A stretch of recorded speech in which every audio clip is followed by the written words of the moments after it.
So why were you running?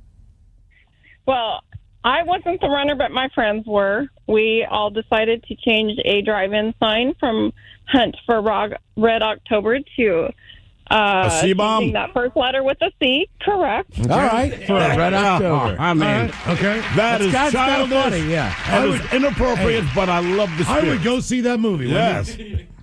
Yeah, I would too. And so the Also, cops came and- can I say something else? Yep. If you had one more C in your bank there, see, October could be different too, you see. Oh, we weren't done. All right, okay, all right. I'm We just did saying. get interrupted by the police, which is when the friends ran. We had plans for some other things on there, but yeah. And then as they ran off, the cop, of course, came, and I had the H in my hand, and I guess back then the scanners, the local newspapers would also go where the police were, so I had a photographer there as well from the local newspaper, and it was quite the memory. What was your parents' response to this, being that you got all this additional press? Well, we didn't tell the old parents until much later, and they probably would have left anyway. So did you run and they gave you chase? I did not run. I was stuck up on top of the damn platform. Holding the H. Did you try to tell them, hey, somebody put this nasty word up here, but lucky me, I found an H, and I'm going to switch it back? Yeah, I told him I was practicing to be Vanna, but listen, the cop thought it was so funny. He's like, I wish I'd have thought of it when I was younger. I'd have done it myself. So. Well, good. Where was this? Where'd you grow up? Kitsap County, Bremerton area. Okay, all right. And what is the punishment for changing Hunts to something much funnier? What is the what? Punishment. That I don't know, and we didn't get that far because he was literally laughing at it. So Really? yeah, it was. Yep. So thought they it was basically great. just said, stop it. That was pretty much it. He didn't even say that. He just literally thought if he'd have done it himself, if he would have thought about it when he was young. So it was a pretty fun experience, all in all. Did you ever get to see that movie? Later in my life.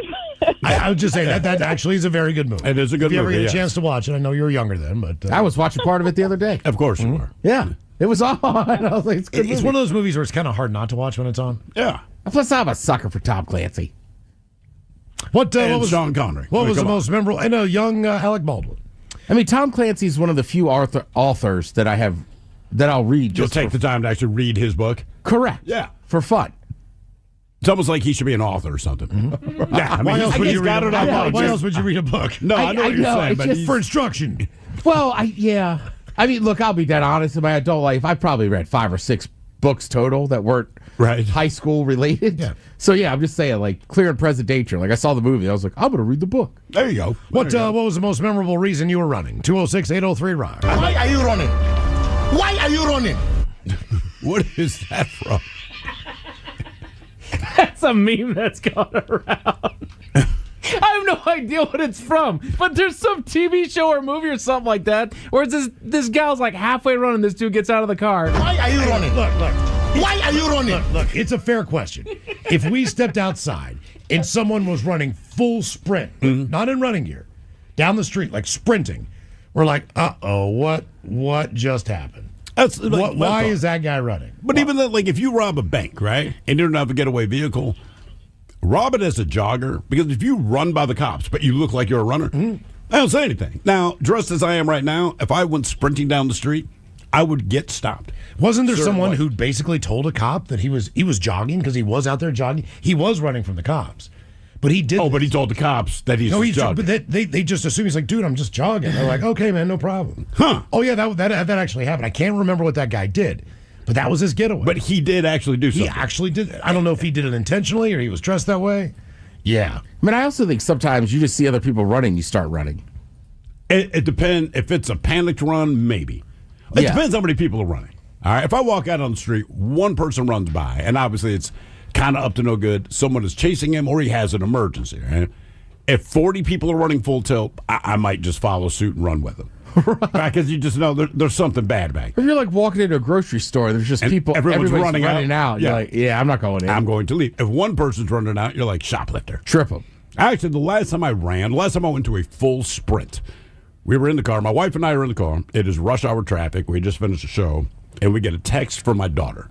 and all the text says is help. And I don't care who you are as a parent, this is now a nightmare scenario. So I'm trying to call her back. She's not answering the phone. Both of us are texting her back. There's no response. So I'm freaking out in the car.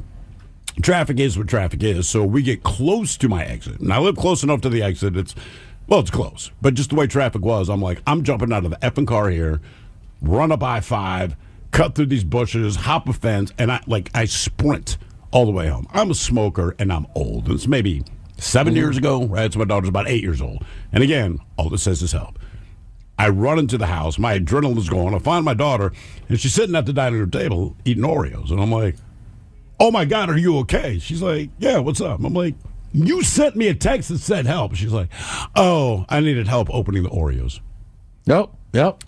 Wow. I stared at her for like 5 seconds, and I said, listen to me. Jeez, One, you're freaking me out. wait until we effing get home. Clearly, we are not here to help you open a pack of effing Oreos, okay? And she doesn't understand why I'm so upset. And I said, when you send us a text that says help, when we text your ass back, you make sure you text us back if it's about opening the Oreos. She's like, well, I didn't need to text you back because I got the Oreos open. I'm like, you're missing my entire point. That's right. I understand that you succeeded at your goal. I'm like, baby, if you ever send the words help and then there's an all clear, everything is good, you need to let us know. And then she's like, why are you out of breath? I'm like, I just went from the freeway and jumped over a fence to get home because I thought you needed help. And, of course, my daughter being my daughter. Well, I did, but I got the Oreos open. I'm like, you're missing all of this. You're missing the whole frickin' point. Here's the story I was telling you about. Convicted murderer able to sweet talk his way past a police officer out of breaking out of prison. Murderer? Yeah. Richard Lee McNair, imprisoned after murdering one man and shooting a second man 4 times during a botched robbery. This is back in '87. McNair was sentenced to 2 life sentences for murder, attempted murder, in addition to a 30-year prison sentence for burglary. Now, following his incarceration, he became known for his ability to escape and elude capture. The first escape took place in 1988, and he used lip balm as a lubricant to squeeze out of his handcuffs. The second came 4 years later in 1992, when the Oklahoma-born convict crawled out of prison through a ventilation duct. He subsequently dyed his hair blonde and almost evaded a capture for a year, but he was apprehended in New York after 10 months. His most infamous escape happened 14 years later, in which an interaction he had with police officers during the time was captured on a cop car dash cam. He was able to convince the officer he was simply out for a jog, despite the policeman being aware that there had been a prison escape in the local area. Come on, man. So he acted like a jogger, Come on. and the police went, okay. Yeah, I heard about that too. They have video of it, and they let his ass go. He was eventually caught again. All right. What was the most memorable reason you were running? 206-803-ROCK. Hello, Jay. Welcome to the men's room. Hola, bichola. Hola. So I was new to the California area, moved from New York. Was dating this girl. I was about 17. Got invited over her house. They were having a little party, and her parents were supposedly away for the night. Well, I didn't know if her parents were actually in their bedroom. Me and her were smoking a little weed, drinking a little bit. We were naked in the hot tub out back, kind of scooted away from everybody. We're having a little fun. Her dad came busting through a sliding glass window with what I only knew at the time was a giant Legacy continues. Pistol. Oh. Unfortunately, what you're about to hear is real. The members of this radio program are simply not that bright, or what some people would call educated. They are merely stupid. They're not trying to offend anyone on purpose. And all have played doctors on TV. You have been warned and are cordially invited to join the party. This is the men's room. Forget it, man, and get with the countdown. Get with the countdown. Shake this square world and blast off for Kicksville. The trippers, the grasshoppers, the hip ones, all gathered in secrecy and flying high as a kite. This is the men's room with Miles and Thrill. You know what they say, shake your radio more than 3 times, and you're playing with it. You're listening to the men's room. And away we go. Welcome to the 20th anniversary season. Welcome to the 20th anniversary season. Episode number 4,336. Along with Steve the Thrill Hill. Along with Steve the Thrill Hill. Ted Smith. Ted Mike Smith. and Mike. And you. Hardiman and you.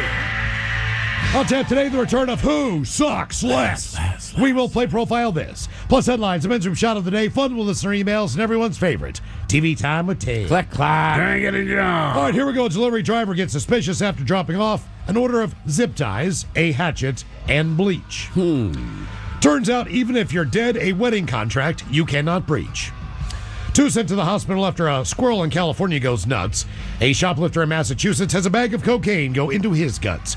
And a teacher is arrested after using poop spray at a high school. That is all coming on today's very special episode of The Men's Room. And now, here's the question. Hola, bitches. Good day to you and yours. All right, yoga. I have zero interest in attempting yoga. Hot yoga, power yoga, bhakti yoga, karma yoga, goat yoga, you name the yoga, I don't want to do it. But here's the thing. I'm just talking out of my sexy black ass because I've never done yoga.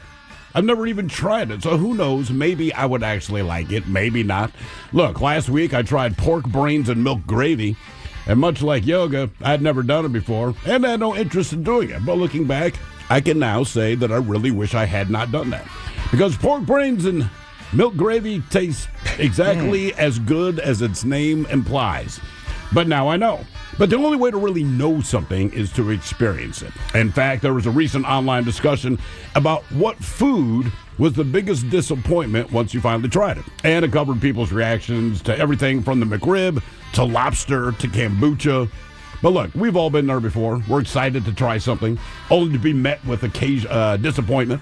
But whether it's a food or an activity, maybe it's a TV show or a movie that somebody recommended or a hobby, but in the end, sometimes you try something and you find out, on rare occasions, you're pleasantly surprised by the fact that you actually liked it. And that's what we're talking about today, that thing that you finally tried, and if it was good or if it was bad. So today's question, brought to you by our friends at Advanced Hair Restoration, is, what was better or worse when you finally gave something a try? To be a part of the big show, call 206-803-ROCK. Like the Men's Room on Facebook, follow us on X and Instagram at Men's Room Live. Send your emails to themensroom at KISW.com. And now, watch the show live on YouTube at KISW Rock. 99.9 KISW.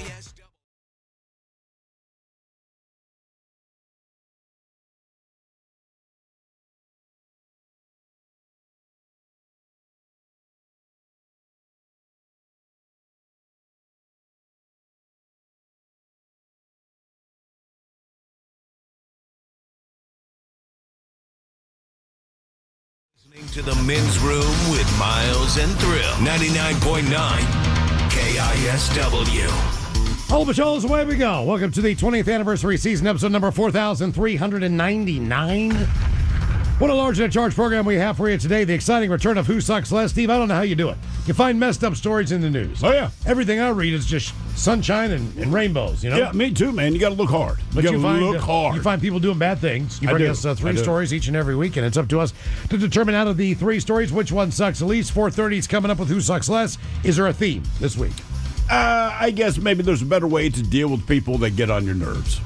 Okay, right. Maybe that's the best way to put that. I think that's the underlying theme today. All right. Okay. Who Sucks Less is coming up at 4:30. Programming note, tomorrow, the Rock of Seattle, KISW, no longer the Rock of Seattle. Oh, no. As we turn into Cal ISW. The Big Dumper. So tomorrow, Ted, we're not playing Big Dummy. We're playing... We're playing Big Dumpy. Mm-hmm. Big Dumpy. Big Dumper, Big Dumpy. Because Cal's got a big butt, you see. We know that Taz is working on the production at this very moment. So we're not Big sure Dumpy. It's going to be Big Dumpy or Big Dumper. We're going for Big Dumpy. Head chef probably all about hummus, right? Isn't that your experience? I mean, yeah, it's not a bad call. Isn't that your Cal Raleigh experience? Yeah, I feel like a complete idiot. I didn't know who he was. So what was the scenario? You're at a hummus bar? Real quick. So this year I went to see Shane Gillis. Yeah. My buddy Chad, he knows Shane. He said, well, go backstage. I said, cool. Go back there, start talking to Shane. Turns out I went to the Matha with his cousin. Uh-huh. And then Coach McDonald is in there. Now, when we first went to this one private area, it's just me, my buddy, like his friend and Cal, and I assume either his girlfriend or wife. All right. And I just think, that's an in-shape dude. Don't say a word. We go into the main thing. Now we're talking to Shane. Shane's like, hey, there's your coach or whatever. And I'm like, cool. So I go over like the sports nerd and start chatting up Coach McDonald. His wife's from Northern Virginia. Very nice lady. Okay. All right. And then at one point, I go over to like the catering area. I do not know it's Cal Raleigh. Again, I'm just like in shape too. Also, can I ask you a question about Coach? Hit me. Is it weird to know that the head coach of the Seattle Seahawks is 10 years your junior? It is shocking how much younger they are. Yeah. That's what I'm saying. Like, is that not weird He's to know? only 34. Well, he's like in maybe 37 or something. Lower Yeah. 30s. I'm just saying. Like, you're older than he is. You've been around longer. It's just, to me, that doesn't register. Yeah, it's like, weird. even if I met him right now, he's got to be older than I will say this. You know what I'm saying? Listening to him, because I go, I don't want to bug you, but I got to ask you just about the Raven stuff. All right. And when he explained, just like, because somebody in there was kind of had a few beverages, and they were like, do you tell him we'll get him next year? He's like, no. We fully believe we're going to win that game. Yeah. He was intense, but super nice dude. So anyhow, so I go over to the food part, and there's this tall, again, very in shape guy. And I'm like, in my head, I'm just like, oh man, everybody knows in shape dudes. Yeah. And he's eating hummus, and it's Cal Raleigh. And I go, hummus, huh? And he goes, yeah. And I go, is it good? He goes, yeah. All right. That was it. That's the And whole I bounced interaction. off. That was it. You didn't know it was him. So did someone tell you later? Yeah, so like Adam Ray, the comedian's back Yeah. there. He was in. So I'm talking to him. Like, yeah, I feel like a moron. I think I sent the picture to Mike, and Mike's like, and Cal Raleigh, and I'm like, Raleigh's there. damn it! Why didn't So I you got a picture with him? Yeah. Well, that's the famous picture that That you all got. of us are That in. the Seahawks cut you But out. the Seahawks crop me out Why did they crop you out? because I'm not Cal Raleigh, coach or a famous comedian. So they could you like see your arm around anybody? I mean, like, are you somewhat there? at It's all? just it was on my phone. I know. This That's is- the best and part. nobody had put it out. I sent it to Ponton. DeMatha started tweeting it I would have out. lost my mind. If that And then the happened. Seahawks just took it and And cropped cut me you out. Even They though cut it's you out. your And picture you're the on bi- your phone. You're the fan. You're the biggest fan. Yeah. And they cut you out of that. So, yeah, so the Cal Raleigh thing- That's really disrespectful. So I guess he was. I mean, look, if you're a Mariners fan, trust me, I didn't see him have a beer or nothing. He was just eating some hummus. Eating hummus. Yeah. And it was kind of like Dumb and Dumber, like big gulps, huh? That's all I got out. Hummus, huh? Yeah. But you had no problem talking to all the other famous people. Correct. I'll be dead I honest. mean, but you couldn't come up. I know you. You can talk to anybody. Even you did not know who he was. Correct. So it's not like you're starstruck. I'm more intimidated because he's a very fit In shape dude, yeah. He's eating hummus. And I'm Did you just try the hummus I'm after he said it was slamming good? Bud Lights and drinking tequila back there. I know, but did you try the hummus? No. So you see, I'm going to give it a try. Miles, that was all I got out. Hummus, huh? Yeah. Is it good? Yes. And I mean, he couldn't have been nicer. He's smiling. Well, it's not like you're hitting him with hard-hitting questions. Maybe he expected me to be like, you're Cal Raleigh. And I just went, all right. Bounced off. Do you think he'll remember you if you ever meet him again? No. Remember me? I've asked you about the hummus. I bet you he would if he said, everyone back there knew you except some guy that asked you about hummus. He'd be like, oh, that idiot? Be like, yeah, that guy. I doubt it. I think that's what makes you memorable. Like, I don't know, dude. Some weird I guy will asked me say- about hummus. I still can't believe the Seahawks cut you out of that picture. I know. Off Cal of Raleigh, your though, phone. he is legit. I mean, he couldn't have been nicer. Sure. I Yeah, think he was just as thrown off, too. Like, is this idiot just asked me about hummus? And then you're right. I didn't even eat any. No, I mean, if I'm asking about something, I'm going to try it. yeah. Are Yeah. those meatballs any good? Yeah, I'm going to try one. That's why I'm asking. If he said no, I'd said like, all right, I won't try one. Look, I'm usually pretty good with people. Obviously. I dropped the ball on this one. And like you said, Bad. it's not like you're You could have been starstruck. lifelong friends. There's nothing like that. You and him just No. eating hummus on the weekends together, you know? Yeah, I would invite him over for a pupusa. Yeah. You like pupusas? Yeah. Now that's something I've never tried before. But the funny thing is, too, is when I sent that picture to my friends back east, everybody's like, oh, Cal Raleigh.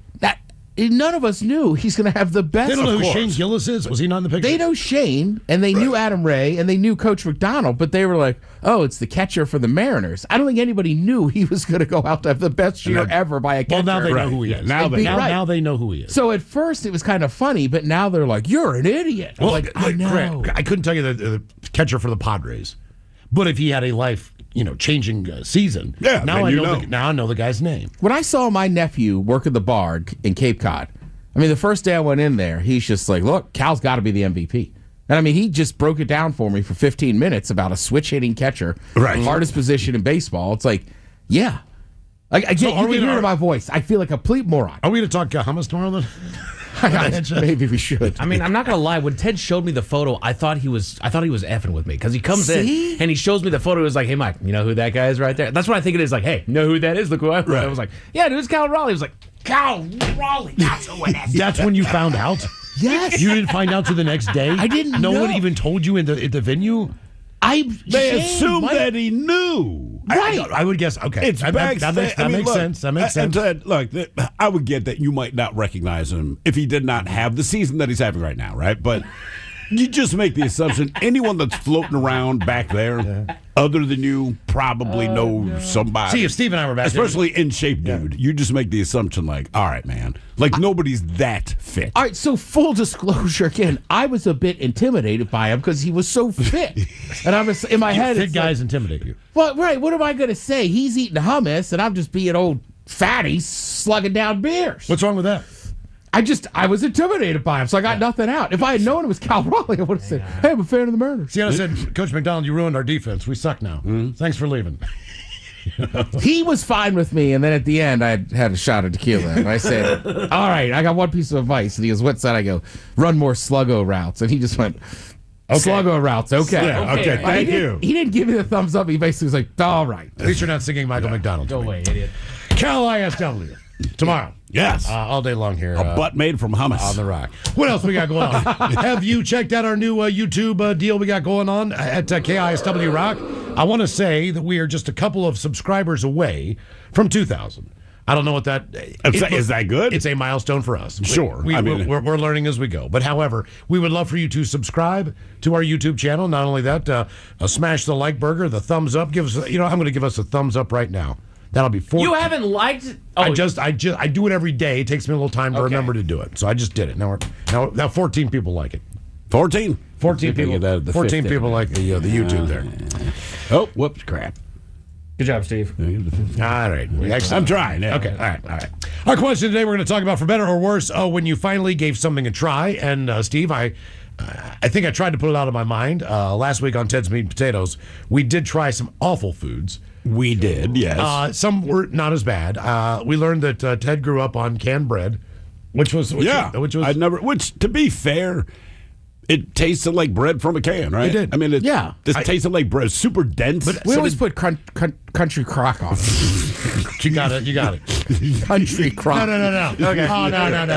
Leave that alone. Okay. That's the best way to get away with that. You grew up a lot different than I did, brother. You put what on it? Damn it. Taryn did it this morning too. I was listening to Pete Miggs on the way in here. She did it too. Oh, God. How you doing, Ted? This is the best start to a show I've had. Oh, we're good. Oh my God. I should throw in that Yeah, but we finished up. We had bread in a can. Not served the way Ted's family does. We had macaroni and cheese. We ate all those cold too. Macaroni and cheese in a can. Which tastes that was not the worst. The cheese was just kind of. It's just bad macaroni and cheese, but it's still macaroni and cheese. We had right? canned tamales, which people swore. They were not. As far as going camping, I didn't mind that. Really? Yeah. I think they would have been better if we would have heated them up. Correct. I think all of it would have been better if we'd heated it up. Except one.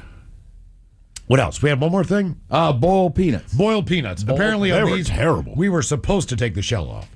I don't know. We had a guy years ago who was basically trying to sell boiled peanuts. And the ones he brought in for us, he was like, you keep the shell on. And it went down easy, right?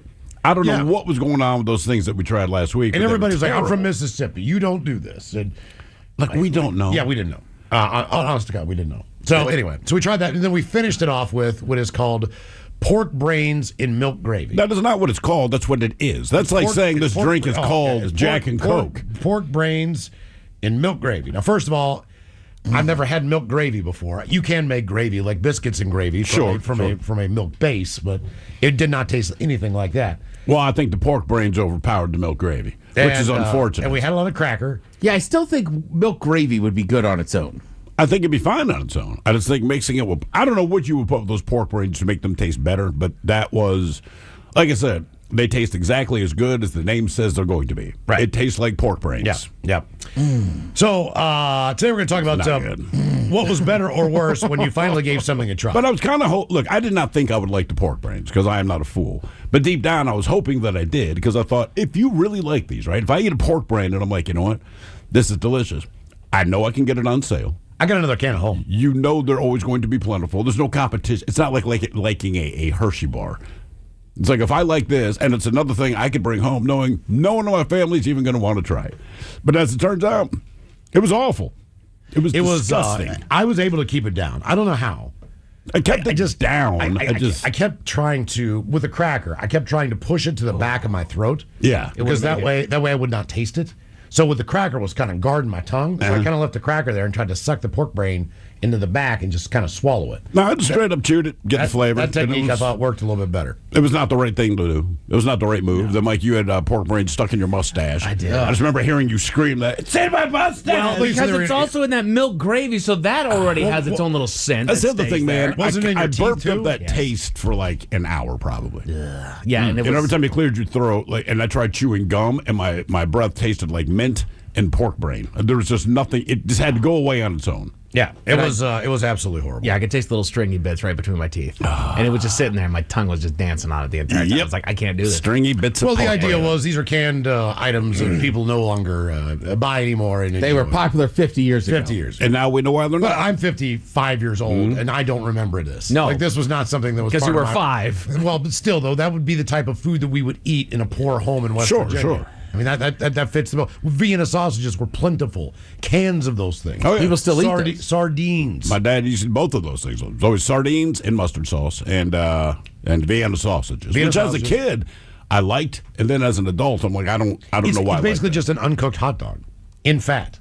Yeah, but the consistency. I mean, it's like, cooked. It's cooked. hot Sorry, all dogs- hot dogs are cooked. Hot dogs don't dissolve in your mouth. It's cold. It's and that's cold the hot thing dog. about Vienna sausages. Like it kind of looks like a hot dog, and when it first hits your mouth, it's kind of like a hot dog, and then when you take a bite, it's like wet sawdust. And you're Now- like, meat should not dissolve like that. Ted, have you ever had a sardine? Have you ever eaten sardines out of a can? I don't know if I've eaten them No, I guess not. I've had anchovies on my Caesar salad. Okay, the thing with the sardines is, and I have not eaten them as an adult. Mm-hmm. I do. I'll get anchovies on pizza, but I've never. Once I did. First of all, the sardines that my family bought were in oil and not in mustard. Yeah. So they didn't really have the mustard taste to them. But I do remember I tried a mustard sardine. I'm like, this is much better than the oil-based. Yes, it is. But the oil-based sardines, you're basically chewing through the bones. Yeah. You're eating everything. You're eating the tail. You're eating the head. I mean, it's a full fish that's in there, and you're eating it. So you're crunching down on bones, on eyeballs, on all this stuff. Sure. And that's why when I got older, I was like, look, if I don't have to eat these because I'm hungry, I'm not going to. So I have never eaten them as an adult because I remember just how horrible they were. But they did have protein. They were available. And yeah, they were healthy. I did eat them because they were there, not because I wanted to, but because that's what we had. Sure. You know, like grocery shopping was once a week. You ate what the hell was in the cupboard, and that's what you had. Yeah, that was it, man. But I don't mind the sardines too much. I enjoyed the Vienna sausage. Now, looking back, I would not want to eat Vienna sausages again, but I would do sardines again. Bones and all. Crunchy. Sardines? I mean, No. DB loved Vienna sausages. Really? Yeah, he always ate them. And then, right, we're like that age, like 21 or something. Like, we go back to his parents' house, and he just cracks open a can and starts eating them. And I just went, you ever really think about what's in that jelly? Those things are gross. And I remember he, like, threw the can in the trash and was like, F you. And I don't think he's eaten one since. What, you ruined it? Yeah. But you did. You asked the obvious question. Like, that had to be the elephant in the room in his head. Like, you never looked at that jelly and thought, what is this? I ruined my wife on chopped liver that way. She loved chopped liver. And I was like, you're eating an organ. How did you not piece that together? Well, we eat organs when we ate the pork brains. Sure. No, I know that. But I have a basic rule that you don't eat organs. Right. I think that's fair. Of anything. I have a tough time with them. Some people love them. I struggle with them. No, I'm saying, how did she not know she was eating an organ? It's liver. I know that. But when I explained to her what a liver does, you know, and how it basically... She never thought about that. It is the filter of all the bad things Yeah. in your body. That's what the liver does. So you're eating basically you're eating all the impurities that the pig did not want in his body. The sewage, station near your neighborhood. That's what you're eating when you eat your liver. Sure. Or you eat liver. You're eating where all the crap goes. You ever date a girl that does like the little like fake like I'm gonna vomit if they don't like something? Yeah. So I used to always buy I don't buy K-Rab, right? Yeah. If the imitation crab meat. Right. But I would buy the K-Rab dip. And I remember I had it in my hand, and she was just like, "Ugh, I can't believe you eat that. Do you know what that comes from, this and that?" And same thing. I was like, all right, well, I'm never eating this again. Where's it come from? I thought it was just like what fish. fish. It's like farm fish, isn't it? It's like some little sardine fish in Japan. They catch a bunch of them. And then my mom was on a plane with a guy that was like, I used to fish for those. Do not eat that stuff. Oh, really? Have you ever had gefilte fish? No. Very difficult to go to a family's house that has gefilte fish on the menu because it's kind of like matzo ball soup. They serve it to everybody. Everybody gets a portion. Matzo ball soup's good. That's the difference. It is. But they also give you gefilte fish. It's not like Thanksgiving where you get to pick what you want. Yeah.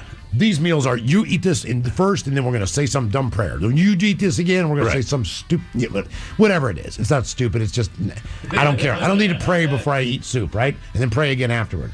But the gefilte fish, you understand the prayers. Oh my God! Oh, you pray you don't choke. That's what I'm saying. When gefilte fish, offer up a prayer. So I slathered so much horseradish on this stuff, right? Oh, no. On the first bite, I was sneezing for like 10 minutes at the table. Hey, because that's the only way I could swallow it down. Bless you, Miles. Exactly. What was better or worse when you finally gave something a try? 99.9 KAISW and KISW HD1 Seattle. Always live on the free Odyssey app. Text the guys at 206-803-ROCK from the Pinky's Plumbing Studio. You're in the men's room. What was better or worse when you finally gave us something a try? 206-803-ROCK. Maybe an unpopular opinion, especially here in Seattle. But when we first came to town, my wife is a huge, at the time, garlic fan. Mm-hmm.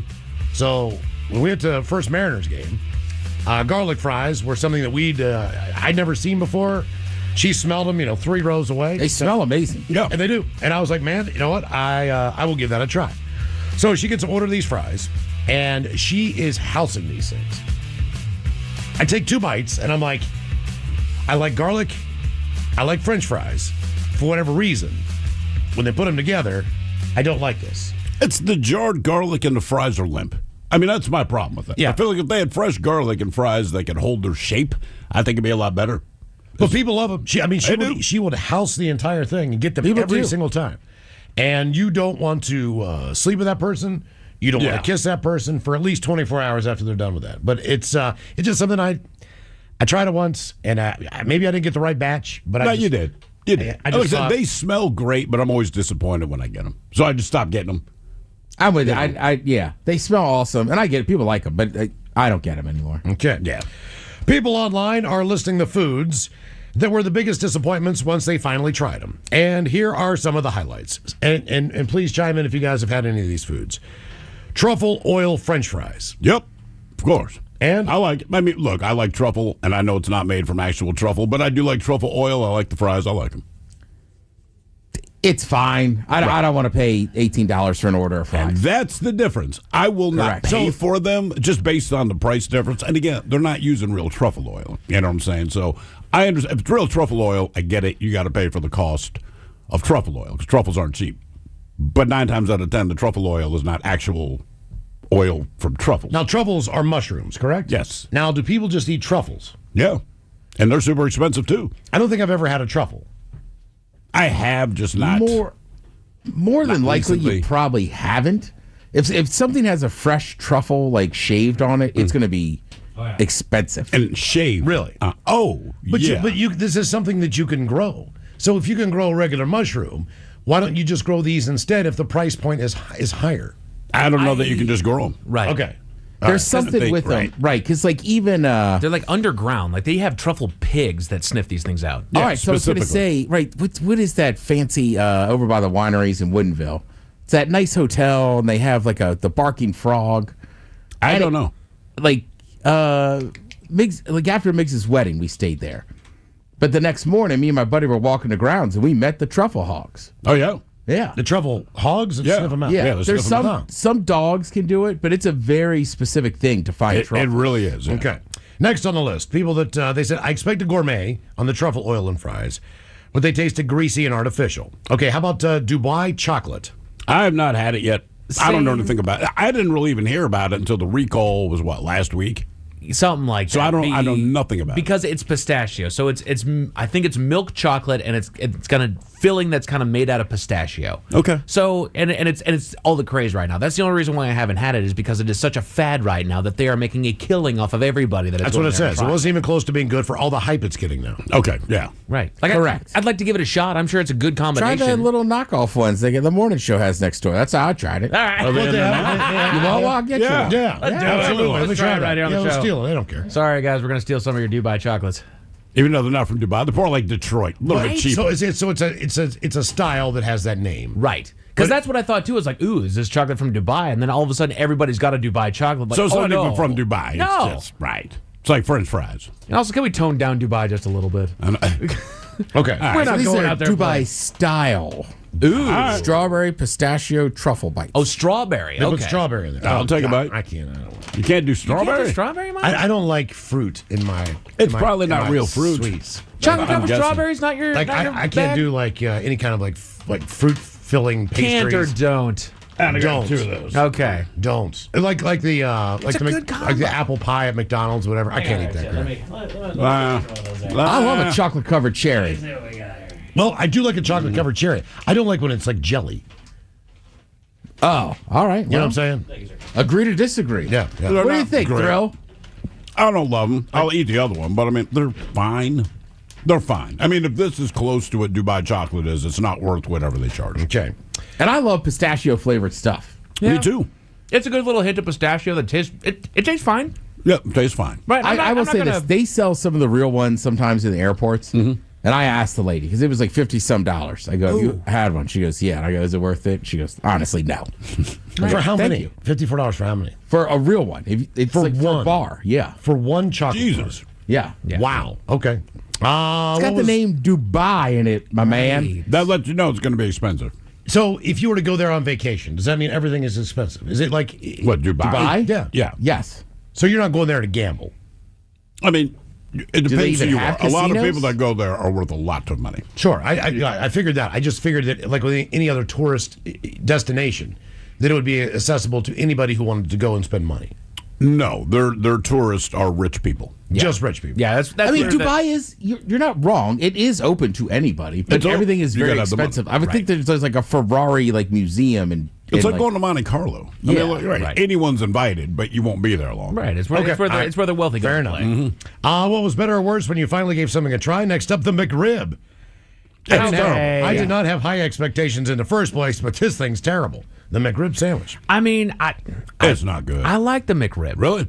I'm only good for one during the season. However, it's But that's all they need, right? Because they bring it Yeah. out, once a year? right. And they just need you. Now, like, I will look, say- you're going to buy it once, you're not going to buy it again. The rib is not the part that I enjoy the most about the McRib. It is the barbecue sauce that is smothered in. It is the flavor combo of that with the pickles and the onions on the hoagie. So if they did not include the meat and just gave you that, you'd be fine. Pretty much, Basically, yeah. Okay. I mean, the McRib, right? Like they tried to bring it out nationwide, and everybody realized like people just like talking about it and this and that. But- now, if you bring it back once a year to each city, people will go buy it. sure, That's it. It's the what's the So what's the Mark's worst part of the milkshake? McRib to you is the actual McRib. The worst is the wrong thing to say. The meat's not terrible. However, it's not anything incredible. I don't taste that All right. meat like, oh, this is phenomenal meat. There's a couple things From McDonald's. There's a couple things that throw that thing off for me. First of all, it is traditional that you put pickles on top of pork sandwiches. Yeah. I get that. Those big ass sliced onions, that's not something that you'll ever get on pulled pork or other pork cutlets. Like if you were to get a schnitzel or you were to have any other kind of pork sandwich, they don't put those big ass shaved onions on pork sandwiches traditionally. If it's pulled, if it's breaded and fried, onions just aren't part of it. So for me, that combination is a little bit weird. It's not that. It's a McRib. I mean, you know, you know what I'm saying? It's not a downstairs. traditional pork It's- anything. Well, it's I a know. McRib. I know, but it just as far as the profile goes, I of get the you. sandwich. But the like you onions go don't make across the sense. street to the barbecue joint that we got there, they've got onions out there that you can put on. Or if you get a pulled pork like burrito or a taco, Yeah. right? Yeah, They give you the yeah, onions and okay. all that. Pickled onion generally served on the side of a schnitzel. I'll do that. Okay. All right. But not a McRib, man. I'm just saying, don't even put The McRib. Look, McRib is as much of a. We had a deeper pork product with the pork brains and milk gravy Than the McRib. Because ours was authentic. Right, there's no bones in it. Have you guys seen what the McRib? It's shaped like a rib, yet with no bones. What the McRib looks like before they cook it? No. Cider and sauce. No. Oh yeah. Oh, Yeah. I got to Google this. It's just here's the raw thing. McRib. It's from McDonald's. Now, I'm not going to knock McDonald's. I love It is the biggest fast food brand that we have in this country. However, if somebody comes to this country and they say, "I want to try a hamburger," are you going to say the greatest burger that you've ever had that you're ever going to have is at McDonald's? No. It's going to be the quintessential American burger, but in no way is it going to be the best one out there. Same with the McRib. It's a McDonald's product. It's going to be a fast food, conveyor belt created thing. That's just fine. Yeah. Yep. Okay. I just never liked it. Everybody went crazy. Yeah. So I was like, you don't actually like them. I think my only thing that I really liked from McDonald's on that yearly tick was the Shamrock Shake. Shake. Say it. The Shamrock No. Shake, yes. I was disappointed. Yes. As a kid, I would lose my mind for it. Yeah. Like March came around, me and my brother would beg my father, and they were nice enough to bring us some 5 years ago, 4 years ago, whatever it was. They brought in a bunch of Shamrock Shakes. It's that time of the year, I was all excited. And the thing is, it's not bad. Yes, it is. It's just, you don't like mint. Yeah. You do like mint. I was a very excited young man going there. Everybody's Yeah. talking Just about the mints damn and Shamrock vanilla. Shake. I Really? didn't know what flavor it was. It was Shamrock. I love the Irish man. I got some of that in my blood, dude. I'm like, let's go. You were hoping it was real clover? I don't know what it was, man, but I grabbed it. I was like, this is awful. Who put toothpaste in my damn cup? Now you guys go nuts about the scones at the State Fair. Everyone, Yes. I can't stand scones. I think they're terrible. But you also like biscuits from like morning places. I like and biscuits, that's what but throws me off. But biscuits aren't close to scones. To me, scones are like biting into dust, like the real dry. That's what I don't your know, biscuits man. are. Like No, generally, buttery biscuit. No way. generally, I would agree with you. I wouldn't say I'm a scone fan. Yeah. But I love a warm Fisher scone from the fair. Yeah. And I it's don't know if- different. I'm not- Specifically yeah. that one. Because I'm with Mike. As much as you love biscuits, I think biscuits are wildly hit and miss. They can Sometimes, be. you know what I mean? Absolutely. Sometimes you get one Absolutely. and it's like, Yeah, I quit trying them just because there's too many misses. Really? Now, granted, a lot of this is from like, continental breakfasts at hotel rooms. Which You are not cannot gonna be all base it that on the good. continental breakfast. No, and There's it a needs- lot of things I Yes, would never the- eat again. The only if I time that base the it on biscuit is good for me is when it was when there's gravy on it. Now, do they Sausage gravy. Now, do they cook this thing with the jelly inside the scone, or does they put that in after the fact? They cook the scone and then they put the jelly in there. So you don't have to have the jelly. No. Okay. Maybe I'll try one then. That's what it is. You don't. Yeah, we just talked about it. You don't even like jelly donuts and stuff like that. No, I can't eat any of this. Is it the texture? Is it a texture thing, or is it? I just is don't it- like fruity jelly stuff in my sweets. Okay. If that makes any sense. Yeah. Like Little Debbie's or whatever. Here's another one. Food that was the biggest disappointment when they finally tried it. The gigantic smoked turkey drumsticks at Renaissance. oh, 100% agree. What did they expect? The meat is like ham, and every bite is full of ligaments and tendons. Okay. Because it just- always looks fantastic. It looks so good. Sure, when you think about what it is and where you're at specifically. Ye old Like, I got turkey one at the drumstick. fair, and I was all excited. Is it more like just walking around with this thing like you feel like It like is, a man? because, look, Like here's the thing. like a caveman. Or you something? guys talk about these scones from the state fair. Yeah. But you talk about the scones from the state fair. You might talk about the state fair. Oh, I had a great ride. Saw this great performance. It always comes back to the scones, which tells me I might be disappointed, but obviously they're good. People that go to the Renaissance Fair, nobody talks about Never that talk turkey. about it. Now, they talk about a million things you never hear anyone say, Jousting. dude. Yeah. And you have to get the turkey leg. I mean, hell, it was a punishment on Impractical Jokers. That's what I'm saying. There's, Have you guys ever been to a Renaissance Fair? oh, I have, yeah. I was there for one day. They had it up at the Timonium Fairgrounds in Maryland. I think that's the one I went to. And I mean, everything was like ye old hot dog. Oh, yeah. You know, like Yeah. ye old pizza. Like it didn't matter what it was. It could be the same vendor that was at the state fair. They just changed the sign. The for only fun Renaissance thing Fair. to me about a Renaissance fair is you get to call women wenches. Yeah, you can do that. Well, they introduced themselves. And typically they serve mead. That was the first time I'd ever tried mead. Like, and you mead, just have beer, That's just mead honey, is isn't it? not good. Mead is not good at all. but it's kinda like- fermented and it's Yeah. thick. It's wine. I can't I don't even know. I can't even really describe it. We actually have a bottle of it in here. Oh, God. If we wanted to try it. I had a I mean, there's a reason it's still here. Yes. Yeah. I had a It's buddy that alcohol, I we drink it. Unopened. I had a buddy from school that I ran into, 5-10 years after we had graduated, and talking to him about catching up on what he's doing, and he said that he was trying to make his own meat. I'm like, that adds up. Does for he you. look like comic Yes. book guy from The Simpsons? Yeah. Why Does is he it own that a duster? every dude that brings up mead, and I don't know what it is, They all look exactly the same. Yeah. There's a million different people that like beer, a million different people that like whiskey, vodka, you name it. Somehow with mead, there's a guarantee that you have a ponytail, you have facial hair. It's a Renaissance. You're bigger It's a than the Renaissance average fair. human being should be. You're very kind. You're very smart. You just have essy taste when it comes to stuff to drink. What is it? Why do you look the same? And so my question is it that you like mead and you morph into this look, or if genetically that's what you look like, you automatically like mead? I think it fits the profile. I think as soon as you kind of that's your interest, that's your passion, that's what fuels you and gets you jazzed about life. I think the mead kind of accentuates your that. hair grows faster. Yeah, right. I'm telling you, there's a meadery in Fremont. Okay. All right? And I've never seen anyone walk in there without a book in their hand. Of course. That's basically what Yeah. it's like a library bar. You know what I mean? Like you go in there, you drink mead, you read books. I don't want to drink. There's mead. nothing wrong with. I've tried it 100 times. Apparently, when you get drunk, you analyze pop culture. You know, they could have done this better when they did Star Wars. Are you drunk on mead? How did you know? His name's Grugo. It's not Baby Yoda. In fact, there's Baby no Yoda. relation. That trailer does not look good. Oh, really? Yeah. What was better or worse when you finally gave something a try? 206-803-ROCK. Next up on the list is fondant. Want to ruin a cake? Fondant. Yeah. Fondant. Yeah. Fondant. I like the way you say it. Fondant. Fondant. Fondant. Like raccoon. My brother-in-law really got into that because Cake Boss was a big thing for a while there, and we all watched it. And he wanted to try making a cake with fondant, and he did it. And he was like, "This is awful." I understand the purpose of fondant, but basically, it is like a confectionary's construction material. Is that what Like they made your penis, the big black penis with? I believe so, because it holds type its of shape, chocolate, right? and you can do all this stuff with it. But like, if you're not trying to do like a sculptural cake, you never hear someone using fondant. No, it legitimately serves. It's edible, but it's not good. More disappointments once they finally tried it. Have you guys ever heard of Turkish Delight? I have. Turkish They delight. said all that Narnia BS for this. Correct. Yeah. So that it really got big in Narnia. There, it's little cubed treats. They're a sweet. All right. They're a candy, and I don't know Are they what. like figs or something? Though It's like fig or you've seen apricot them, or something dude. like that. Yeah, it's usually like apricot. And then they've got like apricot. powdered sugar around it or something like that. Yeah. they suck. I hate those things, man. I absolutely Wait a hate minute, those y'all things. eat this for fun? I didn't know they even had a name. Yeah, that's like something your grandmother doesn't give you, but has available in a bowl. And the whole thing is that in Chronicles of Narnia, one kid betrayed his entire family for that. for that, For that, he was like, "Could I have more Turkish delight?" And then, yes, I'll give you the secrets. and wait a minute. Yeah. What was he up against with this?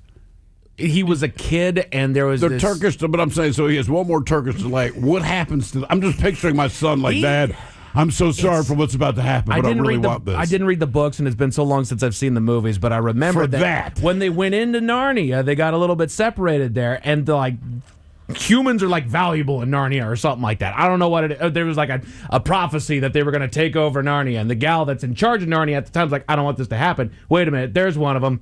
She Give him a Turkish delight. gave him Turkish Look, delight. man, on the won him Simpsons, over. Homer sold a soul to the devil for a donut, which is ridiculous. But on some That's level, over Simpson. I get it. Donuts are good. Turkish delight, like, bro, come on. did. He Do did not it all. dime out your family for that. He did it all for I'm going to Turkish assume delight. that's from Turkey, the country. Got to be. Gotta be. All right. Next on the list of biggest disappointments once you finally tried it, crumble cookies. Even baked the same day, they were stale and just okay. I don't know why crumble gets so much heat now. I think they're delicious. Me too. I think it's The ones because I had were good. I think it's because they got overrated. They are Okay, good. They all are right. a good cookie. However, like anything, You can never meet the hype. Correct. Like with anything in this day and age, it's the greatest cookie on the planet. Like it's a good cookie. It's But a very that's the good problem cookie. with hype, right? Like sometimes I think you might even try something, whether it's food or anything else, and on some level you like it or you think it's good, but because it is not the single greatest thing that's ever happened to you, like everyone said, you end up thinking you don't like it. Yeah. You know what I mean? Well, I also think too, and like, look, I watch them, right? I watch a lot of these just random men and women that review food, right? Like, what's the one guy from Kentucky, Luke Foods? I like Luke Foods, right? Mm-hmm. He went to Montana. He went to Moose's, my spot, and he's like, the pizza's not that good Wait, where's Moose's? in Kalispell, Montana. Okay, and they're famous for what? Their pizza? Pizza, cold mugs of beer, peanut shells on the ground. Okay. Now, Okay. he's not wrong. It is not the greatest pizza in the world. It's got cornmeal under it. Yeah. But the whole thing about Moose's is kind of the atmosphere. They Sure. cut it in tiny little pieces. You go and you drink beers, you throw peanut shells. But you the eat pizza's good, right? Yeah. I'm just saying, fine. if I just gave you a piece, you're probably like, yeah. But it's like, I guess my point is, like, It doesn't look bad. where Crumble got a lot of heat, where people were like, it sucks, and some people were like, I don't like them. Some people don't. That doesn't mean you have to dislike them. My biggest problem with Crumble is that they have a rotating menu. They have like 2 cookies that are there all the time. The rest of them are specialty. Here's what we're doing this week. If you're not there on Monday, they're gone. Especially if it's a popular one that's doing really well, it's gone. So, I mean, it's fine. They're a very busy cookie, but They are. it's hard to get the new ones. Pizza looks okay, I guess. Yeah, that's what I'm saying. But it's kind of part of the atmosphere, right? You're in I don't think anybody thinks Montana and thinks pizza. But Moose's is that kind of place. Our local watering hole. Is it the greatest bar I've ever been to? It's not. Is it the nicest bar I've ever been to? No. I like it a lot. Because like you said, just the atmosphere, man. That is what I dig about it. Yep. This is not the place that had the men's room thing on the door, is it? They do. They have one of the old signs on the door, and I went At Moose's. and I said, "Hey, can I sign it?" She goes, "No, you could carve your initials into the bar. Oh. We don't like people signing stuff." And I had to explain Yeah, that'd be vandalism. that I was on the men's room radio show and show her my Twitter and everything. And finally, the manager went, "All right, sign dude, it. sure. Just Stop bugging me." We don't let people signing stuff. Carve your initials into the bar. Okay. Our question, what was better or worse when you finally gave something a try? 206-803-ROCK.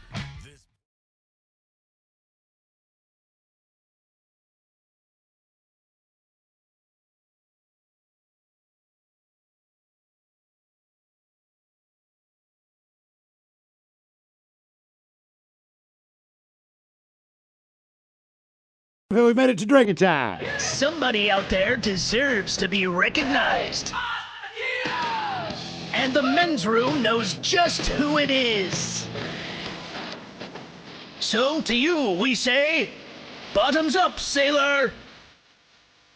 You're the toast of our shot of the day. Drink time it is, and as usual, we head to the drink desk and Stephen Throwhill to find out who we're toasting. Yes, indeed. And today we toast wildlife, specifically in the Czech Republic. For the past 7 years, the Czech government and various environmental agencies, as well as the military, they've been struggling to get the necessary paperwork to build a series of dams to restore water to various areas. So after 7 years, they finally concluded they could actually get it done relatively cheap. It cost them about $1.2 million.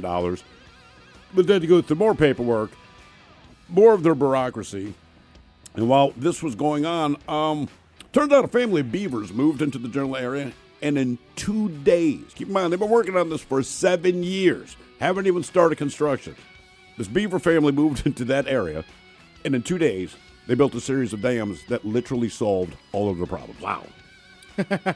They sent their environmental task force out there going, there's no way these beavers felled all these trees in the right places. Power of the beaver. But they said they did. Like exactly where you It's guys. amazing how they fell them, too. I mean, it's precise. It is It's insane. insane. You That's spent what they do. 7 years of paperwork trying to get all this crap done, but these beavers showed up like, let's go ahead and do a dam here. That's why when you It's see those solved. pictures of a beaver smashed by a tree, you're like, how did Oh, this man. happen? You're How the dumbest did beaver out this there. happen? So, cheers to the beavers.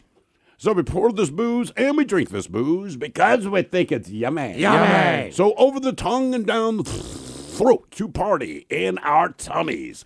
Down the hola bichola. Easy for me to say, but not the case for the MC of the UNLV graduation. Go ahead and take a listen as they call this woman to the stage after 4 grueling years of college. Stephanie Marie Hodnitz. Jace Isabel, Komayo Makala Lakamamata. Wow. He's conjuring something. He's doing that. Stephanie Marie Hodnitz. Jace Isabel, Komayo Makala Lakamamata.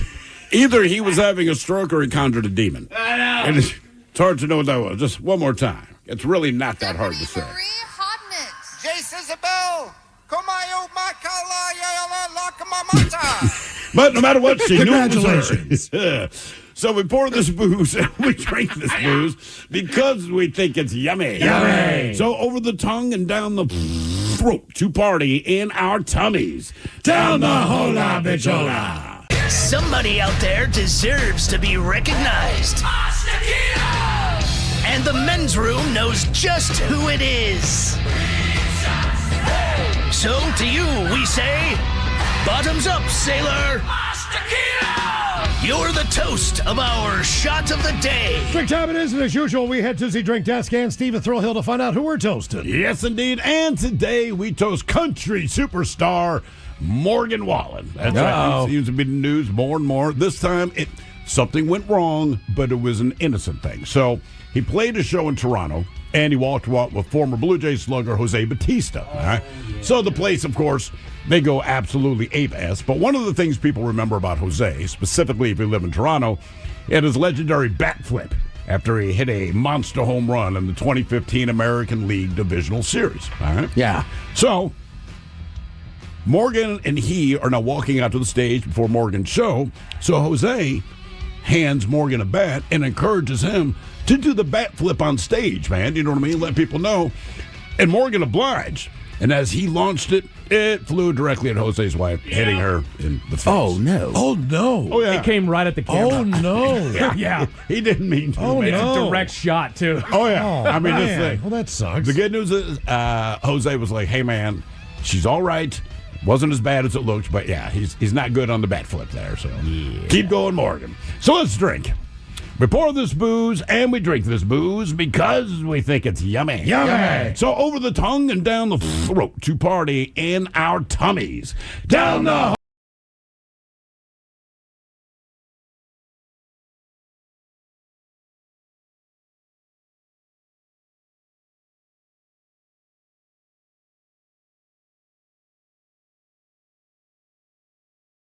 99.9 KISW. The shenanigans continue. This is the men's room with Miles and Thrill. Well, it's better or worse when you finally gave something a try. A couple of other comments here, guys. Meth. Worst experience I've ever had in my life. Good. So glad I wasn't one of the ones that got hooked on that S. It was terrible. But I like that they gave it a try. Yeah, that's not something that I'd want to just try. Like, you know what I'm going to do Friday night? I'm going to try some meth. I mean, you know, I have no interest in trying, but we tried Oxys years ago. Not for me. No, not me. But now I know. Mm-hmm. I mean, everything I'd heard, they were great. Right? How long did it take us to walk into the bar that day? I don't know. It took forever. And then watching you try to pull or use the cigarette machine was like... It's the most relaxing, Ted. I wasn't aware of how much it relaxed your muscles. I wasn't either. I did not like that. No. It was like watching a child try to throw a ball for the first time. You know, they just have no idea what they're doing. Did you come out and get us? Yeah. Yeah. Because I was where I was sitting in the bar, I could see you two, and then finally I just opened the door, you know me, and I'm like, what in the hell is going on? And then when you guys sat down, you're like, well, we took this. And I was like, all right. You know what I mean? There's a reason behind it. But originally, I just thought you were being idiots. I was like, are they messing with me? Nah, we gave Oxys a run, and it's like, ooh, this is not for me, man. No, that's not. I mean, I've only tried opiates when I'm, had surgery or something. Right. And, again, it would make me super itchy. And I was like, yeah. I got a handful downstairs. You got what? I got a handful downstairs. What, of opiates? Yeah. For what? You know, somebody's going to be in recovery here soon. Yeah. To pick up a script. Oh, did you really? What'd you get, like Percocet or something? No, just Oxys. Well, that was what I would rather have anything other than Oxys. than that. That's the last time I had surgery. The first thing they want to give you are Oxys, and I said, man, look, just give me anything other than Oxys. And it ended up taking longer because they just have them. You know what I mean? They rain out of the sky. So they ended up giving me Percocet. Okay. And I was like, fine. And I ended up, they gave me 30 pills. I want to say I took 6 for the pain. Then after that, I'm like, I could deal with this pain. There's a former coworker of ours. I'm like, look, I got 24 Percocets because I have an ounce of weed. We traded, done. Yeah. My thing was, I hate the feeling of being bloated and constipated. So I try to. Do you hate that? Well, I try to get. Well, that's what backs you up when you take that stuff. So for me, it was just like as soon as I can stop taking that stuff, it's just not my buzz. Yeah. I don't know. The one surgery I had, right? They gave, and this was back in the day, so they would give you a bunch of them. But yeah, at one point I realized I was like, oh, this isn't for pain. Like I'm just kind of high. Yeah, so that's like, all right, we got to stop this. I've never tried them. Well, the other thing too is for a while there, that was like the thing. People wouldn't go out drinking hard, but you'd have some drinks and have a pain pill or what's it, Xanax. Xanax. That's everyone's go-to now, right? But the problem with Xanax is the same thing. Like I like to rip beers, and you just black out. Yeah, and it's bad. Your body's still out there functioning. Apparently, it was you were grabby last night. Oh, but you had to be told Yes. and blamed it on Gravity Xanax. to who? Everybody? Yeah. There was a hot tub involved. I mean, it just did. I have nothing to this day. You don't know what happened. No. Just what people tell you, but no one's happy. People weren't pissed. Like, they were like, you're fine. But they were like, you were awfully grabby in that. I was like, oh. You're fine, but we're going to bring it up. Just anybody who was in there. You're just grabbing them? Miles, I don't know. You don't know. I mean, I would assume it was women. Could have been everybody. But it could have been somebody else. Hey, get your hand off there, buddy. Come here. One of my favorite calls in the vault is somebody called in and she was doing pretty good on Four Locos and Valium. Oh, wow. Now, Valium. So what is Xanax? Xanax just makes you what? Xanax is Anti-anxiety. Something. Because people use, when people want to get high on Xanax, they'll book a flight so they can go to the airport and lie about why they're popping. I need this to fly. No, you don't. Does it make you go to sleep? Produces feelings of calmness and relaxation by slowing down brain activity. So I would not be shocked if people just pass out on the plane. So it just shuts your brain down. Pretty much. Okay. All right. But Valium, if I was going to do a prescription drug, that's it. What is that? I don't know anything about it. It's like prescription grade weed. Oh, yeah? You're like, oh, you know what? All right. I am in a good mood. They may give me Valium once. Yeah, I think after a surgery. Like for instance, my buddies that are EMTs. Yeah. Right? Like if somebody's tripping out bad, like give them some Valium, this and that. Like calm them down. Okay. You know what I mean? And then, yeah, I had a buddy, if you say you had a long one of those weekends or something and you're not feeling the best, maybe your serotonin's a little down, take one of those to recover. Ah, okay. Yeah. Anxiety reduction, muscle relaxation, sedation, seizure control, and alcohol withdrawal. All right. Okay. Those. I did a float tank once just to see if I could. I want to try that. Chill out and relax. Right? Yeah. Deprivation. Now, I know for a fact that the salt water itself is good for your body. Sure. And pulling all those impurities out. But I don't know that I need to float, so to speak. Like I didn't.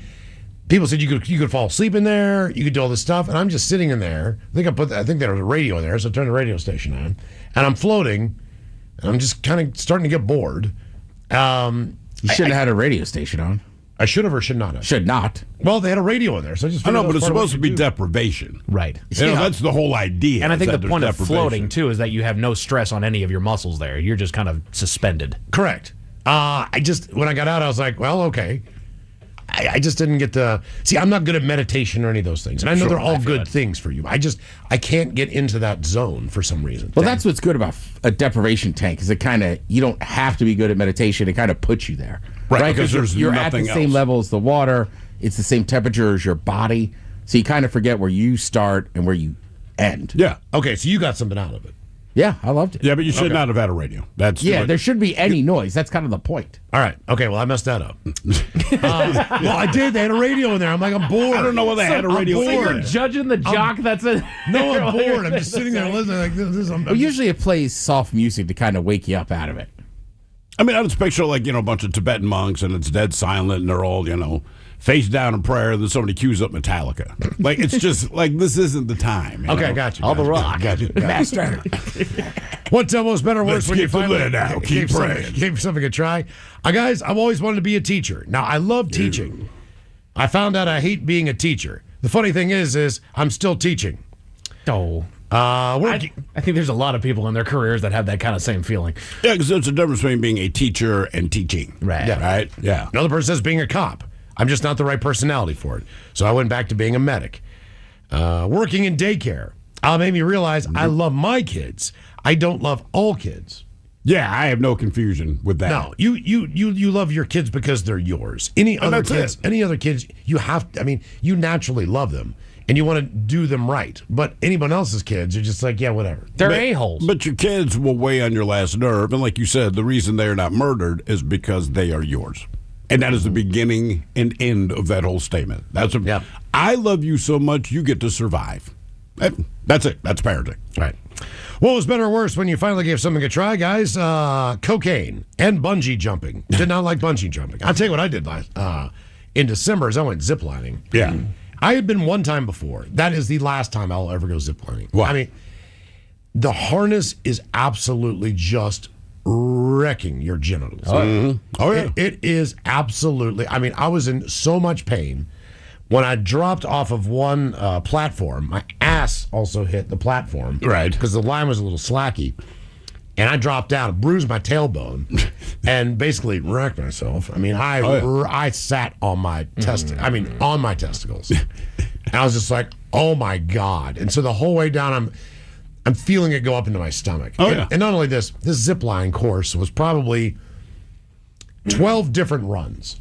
So I do this on the second run, and I've still got 10 more to go. 10 more to go. And I'm just like, I can just feel the pain in my groin, just how bad this hurts. Just right up to just chafing my schwanch. Would you go on safari again? Yes. All right. Yes. So that is one you've never done. Live up to the hype, bigger than the hype. It was better than anything I could ever imagine. Really? Yes. Okay. That's a good sign. I don't think I've Because that's not cheap. You know what I mean? Like, if you're going to do a safari, if anyone comes away disappointed from a safari, that's fine. But you go like, man, that is a lot of money to be disappointed. Right. Correct. You would be shocked at just some of the things that, you think about Africa in a lot of different ways as far as what you believe to be true about Africa. Africa is a huge continent. So there's a lot of different, there's deserts, there's jungle, there's, a huge-ass mountain. There's South Africa is different than everywhere else. But the food is phenomenal. You have all these different European cultures that are also involved with Africa, where people have retired or whatever, moved down there. The roads. If you've driven in Ballard or Fremont lately, or any of the roads, there's potholes everywhere. The roads in Africa are nicer than the roads in the United States. I can believe that. There's so much like you're not expecting these things. I'm just thinking like I'm in the outback, like I'm in right. There's dust flying everywhere, and no, man, like it's nice. I mean, it's really nice. There's a lot of nice areas. Obviously, like anywhere else, there are poor areas, there are rich areas. But there's so much more money that's being put into Africa right now because of people who go and get jobs in other countries, come back, build their parents a home, build themselves a home. All on just like 3 acres of property. It's just this beautiful, there's a lot of nice stuff there. Then you get out into the safari area, and you cannot believe just the beauty of the animals, the scenery. I mean, you don't want to be walking out there too long. Right. I mean, it's dangerous. I mean, everything out there. Did you see any snakes? No. But the centipedes and millipedes were about as big as some of the. Those things bug me, man. Right? Like, those big giant ones. It's not right. It looks like something from a prehistoric era. It looks like something you'd find a fossil of. Yeah. Like from the dinosaur era. Like snakes, I can get around. Like I'll avoid snakes. I don't quite have a full-on phobia of them, but I don't go around them just because I don't want to tempt that. Sure. Centipedes, millipedes, I don't do that at all. That's not for me. I'd rather see those than a snake. The other thing with the centipedes and millipedes, like most snakes won't necessarily attack you. They defend themselves from a perceived attack, right? Mm-hmm. The centipedes and millipedes, man, like if you're asleep, like they're coming after you, man. Yeah. Like they want to do you harm. Here's how bizarre they're huge. I mean, bizarre. So on the zip line thing. So I racked my jewels on the second run, all right? Now, where the zip line was, it was over the Victoria River, all right? And every platform I went to, there's monkeys, and the monkeys are just constantly like picking at your hair, picking at your hair, picking at your shirt. Mm-hmm. Like, come on, dude. I mean, I'm trying to get strapped in here. So the monkeys are being monkeys, right? So they're just constantly like they're effing with you the entire time. Then this zip line goes across the river, which is a crocodile-infested river. So when you're looking down, there's crocodiles all along the banks. Are they all looking up with their mouths open? They're crocodiles. They are looking up at you. Yes, they're crocodiles in the river. And so, like, you got monkeys picking at you. You got crocodiles in the river. You're like, where in the hell am I? What is going on here? I can't feel my testicles. It was just a weird experience. So I think I'm done with bungee jumping. Or not bungee jumping, I'm sorry. Zip line? Zip line. I haven't gone since we went in Vegas. I had fun doing the Slotzilla thing. No. But the same thing, the picture, my genitals are not where they should be. No. It was way too long of a wait. It was way too damn high over asphalt. It wasn't that long of a wait, and it was not that high. The thing was spinning while I was going down there on that zip line. Did you spin? I did. Are you supposed to spin? I'm just twisting up there, and I know I'm about to fall out. I don't do that. What was better or worse when you finally gave something a try, guys? I was a cook for all of my 20s, and the only saving grace of that god-awful line of work was the coworkers. I think the main reason we all got along so well was because none of us really liked or cared about our jobs. but with no room for advancement. Yeah, that's true. Nobody stabbing each other in the back to try to get ahead, and nobody needing to act polite or pretend like they wanted to be there. The more I look back at it, the more I realize I kind of like that job. I did like the camaraderie of being in the kitchen, because he's right. Like, no one's moving ahead in this thing. We know what we have to do. Everyone's very good at their job, but the most important thing is you don't have to be nice. You could talk as much S about the customers because they can't hear you. And I feel like you felt better about it because the waitstaff had to be nice. And you'd hear them tell you, like, if that bitch at table 3 asks me for one more thing, I'm going to stab her. I'm like, the difference between your job and mine is we will stab them. Mm-hmm. Like, do not, if you walk into this kitchen, man, Did you ever see me get stabbed in the kitchen? No, I did. I threatened to stab a guy once. Do you remember the Atlantic Seafood Restaurant in the old Cannes building? I don't know if Cannes. I don't All know right. So anyway, work in kind of a busy area of Baltimore. It's a seafood restaurant, whatever. Fairly popular. We get slammed. I don't know if it's a Friday or Saturday night, but it's one of the nights. It's going to be heavy business. No big deal. There's a dude that owned, oh man, I wish I could remember what kind of store it was, but he was one of these guys that had a skullet, hair still tied in a ponytail, but no hair up top. He looked like the Crypt Keeper, as that's our nickname for him. But he's one of these highfalutin, and he knows everything more than you. He's a vegan, just all this stuff. Everything about him is something I don't like, but I don't need to like. It doesn't matter. Anyway, he came into the restaurant, and we knew who he was because we would see him in his shop from time to time. And he ordered whatever he ordered, but because he's vegan, it's a special order, which, again, no big deal. Very used to it there. But again, we are very, very, very busy. So it's not like we're waiting to cook his food. It's just we do it in the order that we get the effing ticket. And I don't know how adults do not understand this, but it's like, that's how it works. And you're the one sitting in the restaurant, bro. That's why tickets have numbers. Every table. You know? Yes. The whole thing. Anyway, whatever. So I understand people getting patient. That's fine. He walked into the kitchen, which I could not believe. Normally, you would just ask your waiter, like, can we get an estimate on our food to get here? But he didn't do that. He got up, he walked into the kitchen, and straight up asked us, hey, I ordered whatever the special order was. And we saw it sitting on our ticket line. And I put my knife down, and I looked at him, and I said, whatever your problem is in this restaurant, as a fact, if you ever walk into my kitchen again, I will stab you in your chest. And he looked, and I was being dead serious. I'm like, that's how it works. You don't walk into a kitchen, homie. That doesn't work. So he walks out about 5 minutes later, not even that long. General Manager Frank, who swears the shirt's not pink, it's salmon. We're like, that's pink, bitch. Anyway, yeah, Frank, exactly. and he was just wearing that shirt that day. But he walks in and he's like, hey, did you threaten to stab one of the customers? I said, no, I promised to stab one of the customers. And I'm being dead serious. If he ever walks his ass in this kitchen again, I'm going to stab. He's like, well, he's upset. I said, I'm upset too. What is your point? We're making this goddamn food. It'll get out there when we're done. Now he's going to get some DNA in it. That's the other thing he didn't understand. So we all hooked him up on that. But I was like, man, you need to tell your customers, if you walk into this kitchen, you're going to get stabbed. If you have a complaint, you talk to the manager, you talk to the waitstaff. That's why everyone's here. My job is to make your food. And after that, I don't have a job. I don't have to like you. I don't have to respect you if you walk in my kitchen again. But the point is, he didn't walk back in the kitchen, he didn't. So the problem was solved. I'm like, there we go. What was better or worse when you finally gave something a try? 206-803-ROCK. I would say, too, I always liked bartending. I didn't mind working in bars and stuff. I got tired of not having nights and weekends. That's the worst part of it, right? And I get it. If you want to make your money, obviously Friday and Saturday nights are the days to go. But what would you do if someone walked behind your bar? Yeah, right. I mean, I can't even fathom that. You crossed a line that is not okay. Right. If you lean over the bar and pour a drink, you're getting 86th. Yeah. You walk. Yeah. Imagine going into the cockpit. Man, can you speed this flight up? Like, they would lose their minds, right? Hello, Andy. Welcome to the men's room. Hola, gentlemen. Hola. You know, this happened in India, which I love going to. It's a fantastic place. I highly recommend it. Been going there for 30 years. 30? Is there a specific place you go to, or do you travel around?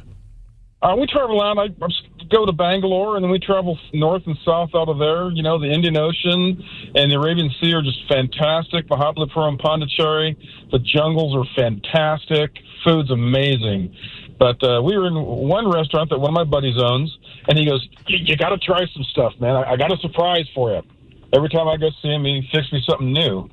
And he brings me something out, and I didn't really think it looked too good, but I tried it, and it wasn't tasty. And he goes, I go, well, what is this? He goes, oh, it's brain curry. I said, That's disgusting. You said brain curry?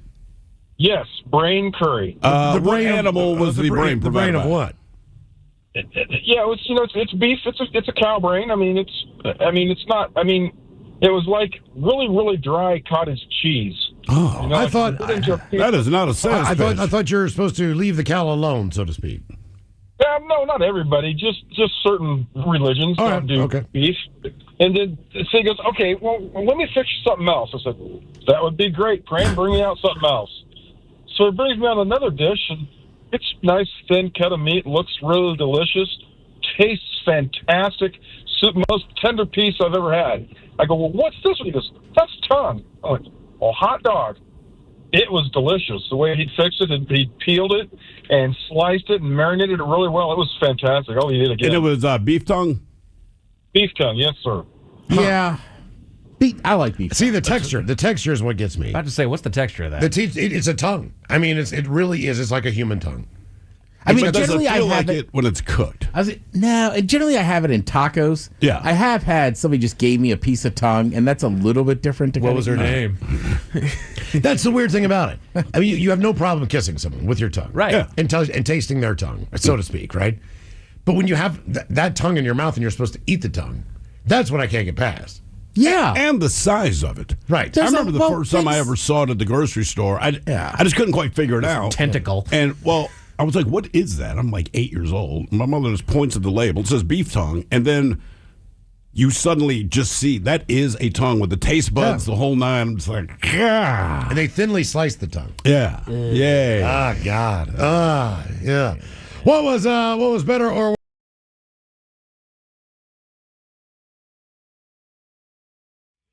99.9 KISW and KISW HD1 Seattle. Always live on the free Odyssey app. From the Pinky's Plumbing Studio, you're in the men's room. Text the guys at 206-803-ROCK. Return of Who Sucks Less coming up at 4:30 right after emails on our question, what was better or worse when you finally gave something a try? I'll tell you the one thing that I never wanted to give a try. I was hard on this. Finally did it. Turns out it was okay. It was going on a cruise, right? It's my 50th birthday. I said to my wife, do you want to go to Malta? I was just in a bad mood. She's like, what's in Malta? I said, I don't know. That's why you go, right? Somewhere we have no idea what the hell's going on there. So we had some friends over for dinner that night, and I'm telling them my big plan to go to Malta. And they asked the same thing. They said, why? I'm like, well, why not? What do you know about it? They said, nothing. I said, exactly. That's why I want to go. So, and it's in the Mediterranean, so I know the weather would be great. They were like, you should do a cruise. I said, no, that is the last thing on earth that I want to do. They're like, dude, we're telling you, man, we've done cruises. They're fantastic. So my view of a cruise is just what you see on TV, right? Carnival Cruise Line, Disney. Like Princess. you wake up, you eat breakfast. Right. Then but what it's just, are you already out the new port by the time you wake up? well, that's the difference. In my mind, a cruise I was picturing like the Caribbean cruise. So for 3 days, I'm stuck on a boat with people I do not want to be around, but there's nowhere to go unless you throw yourself overboard, right? And I know that is a pessimistic outlook, but here it is, right? That's just the way I saw it. And I'm like, I don't like being trapped in a place. You know what I mean? That's what I'm saying. I want to do something, right? So they explained that this cruise line, I said, look, one, it goes all through the Mediterranean. I had never been there, so why not? That helped.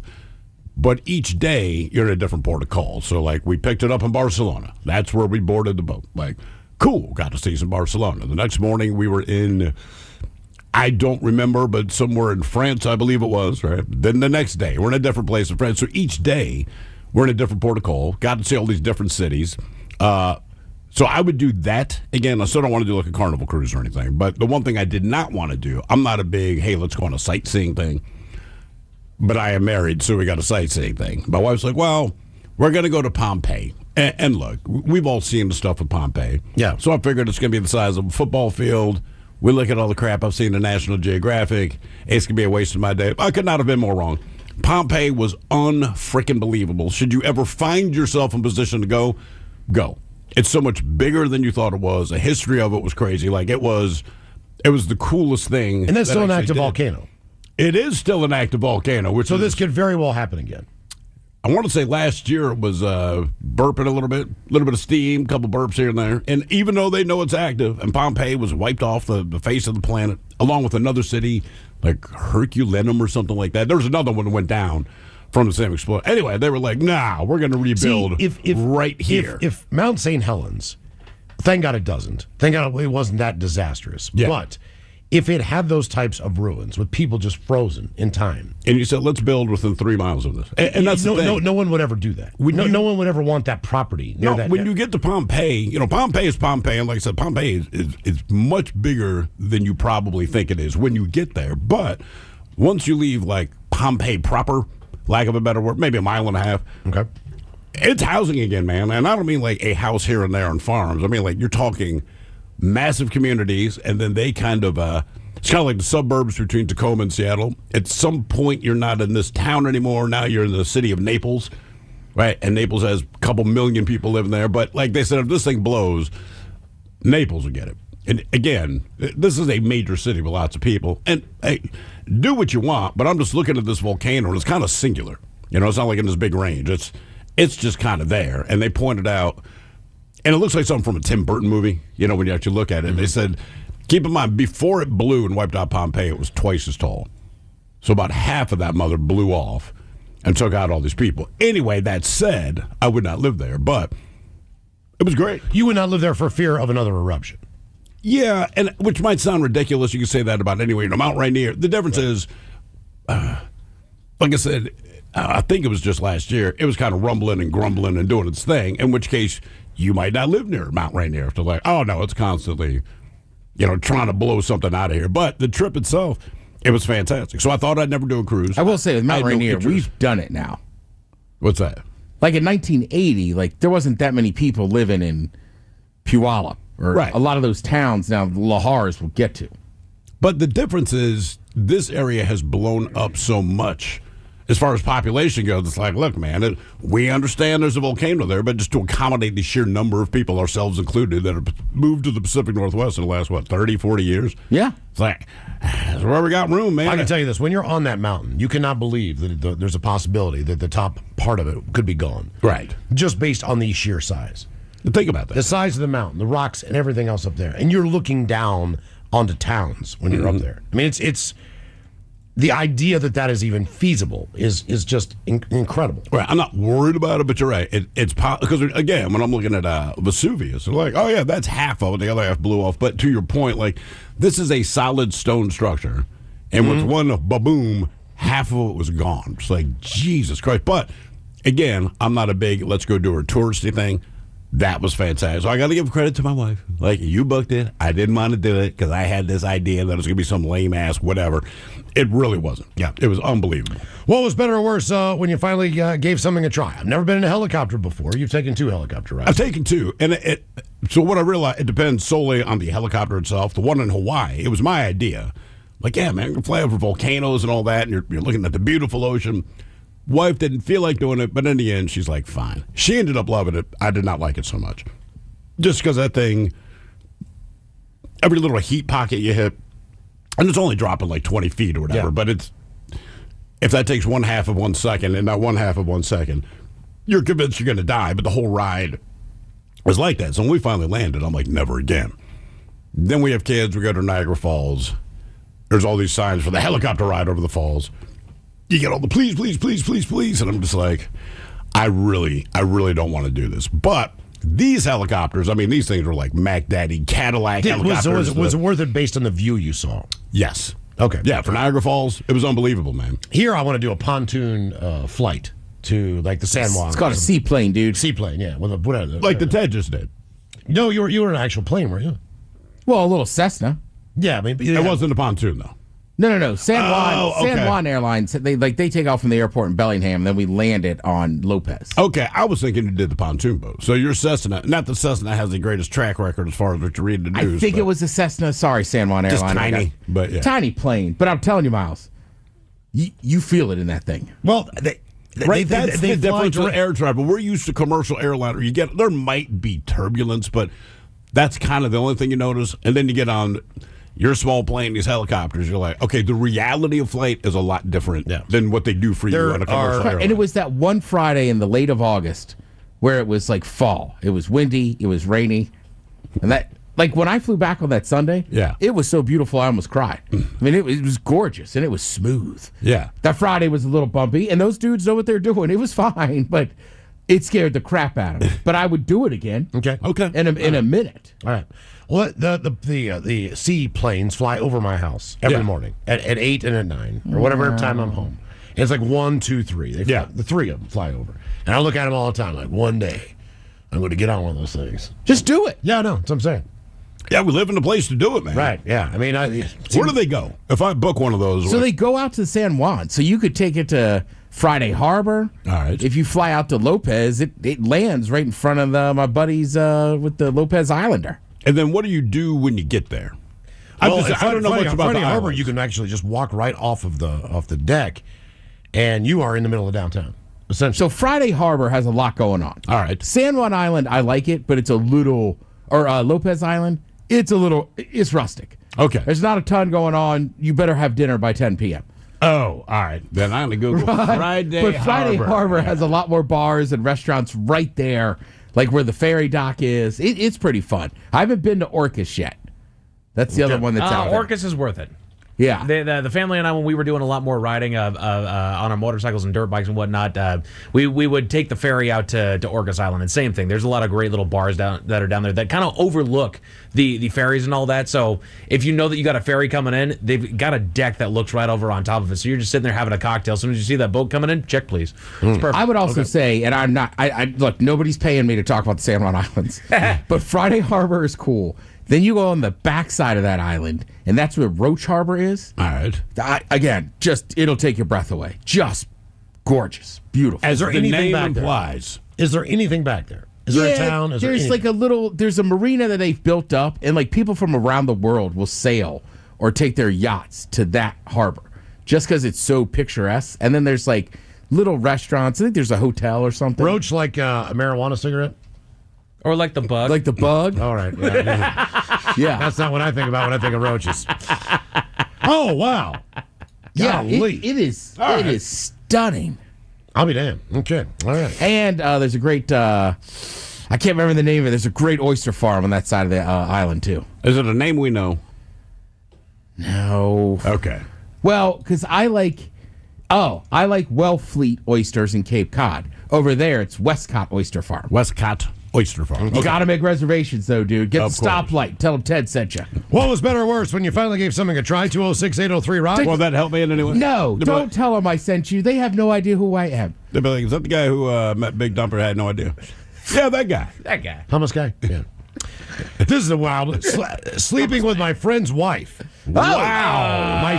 My friend wanted me to do it. Oh, okay. 'Cause Yeah, that- and I'm in. That is his fetish. That All did right. not work out. Gotcha. Has a chair in the bedroom, guy. That's his buddy's fetish. Okay. Yeah. It didn't work out? I don't think they're friends anymore. I'm assuming. Oh, that's weird. Do you think that means he just put it to her? Right, because you're saying, this is my fetish. I want to see you have sex with my wife. Right. So the only thing you could do wrong, my thought is just absolutely toe curling. Slaughter. Oh, yeah. Right. That's what he slayed. Like she's the- making noises he's never even heard before. That's what I'm, Exactly. that's the only, like, this is your fetish. I'm doing this for you. He can't ever have sex with her anymore because she's just thinking about that. this. Yeah.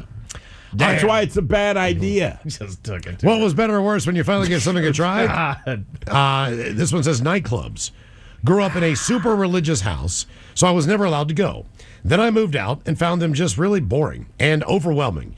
You can't actually have a conversation. You got to scream at everybody.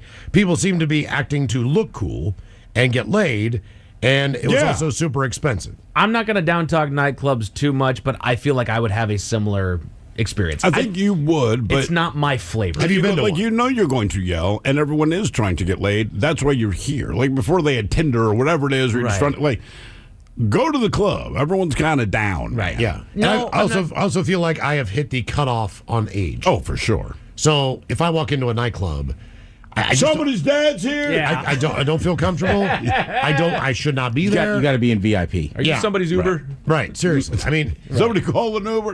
if I was a bartender working there, working the door, that's a different story. You'd If I was a have to- manager, that's a different story. But to be a patron at my age, No, you got to go. You got to be in the VIP. You better have a fat stack of cash. I would also say too, depends on where you are. Right, like if you're in Vegas, I highly recommend people go try a nightclub.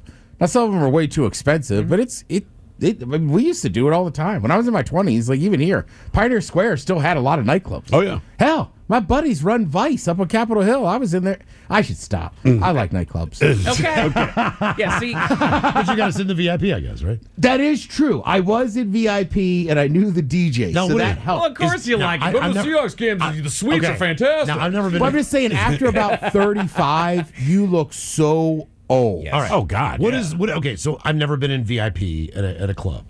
Yeah. So what is? Do you have a separate bar there? It depends. Like A separate dance. Q has like floor. a VIP area that there is a different bar back there. Yeah. Which is pretty good. So You it can get depends on drinks the club, quicker. for sure. Right. And then some places VIP might, or you just like we were sitting behind the DJ at Vice. So then like the waitresses just come up and be like, hey, what can I get you? Yeah. This and that. So there are other people back there too. So do you basically Correct. just stay with the people you're with, or do all the VIP people mingle with each other? It depends. They were much younger. They didn't want to mix with us too nice, but their security's really nice. So when they encroached in our area, they were like, hey, Okay. these guys are VIP. All right. Settle down. Oh, really? Yeah, that's what I'm saying. You could still go to now. Vegas is different. Vegas is a lot of different. ages, so like Yeah. you could still go to nightclubs, but it helps. I have people that work in that industry that are Yeah. friends. I don't know that I would just, Roll into a. for instance, VIP behind the DJ started talking to a girl. She's obviously much younger than I am. Mm-hmm.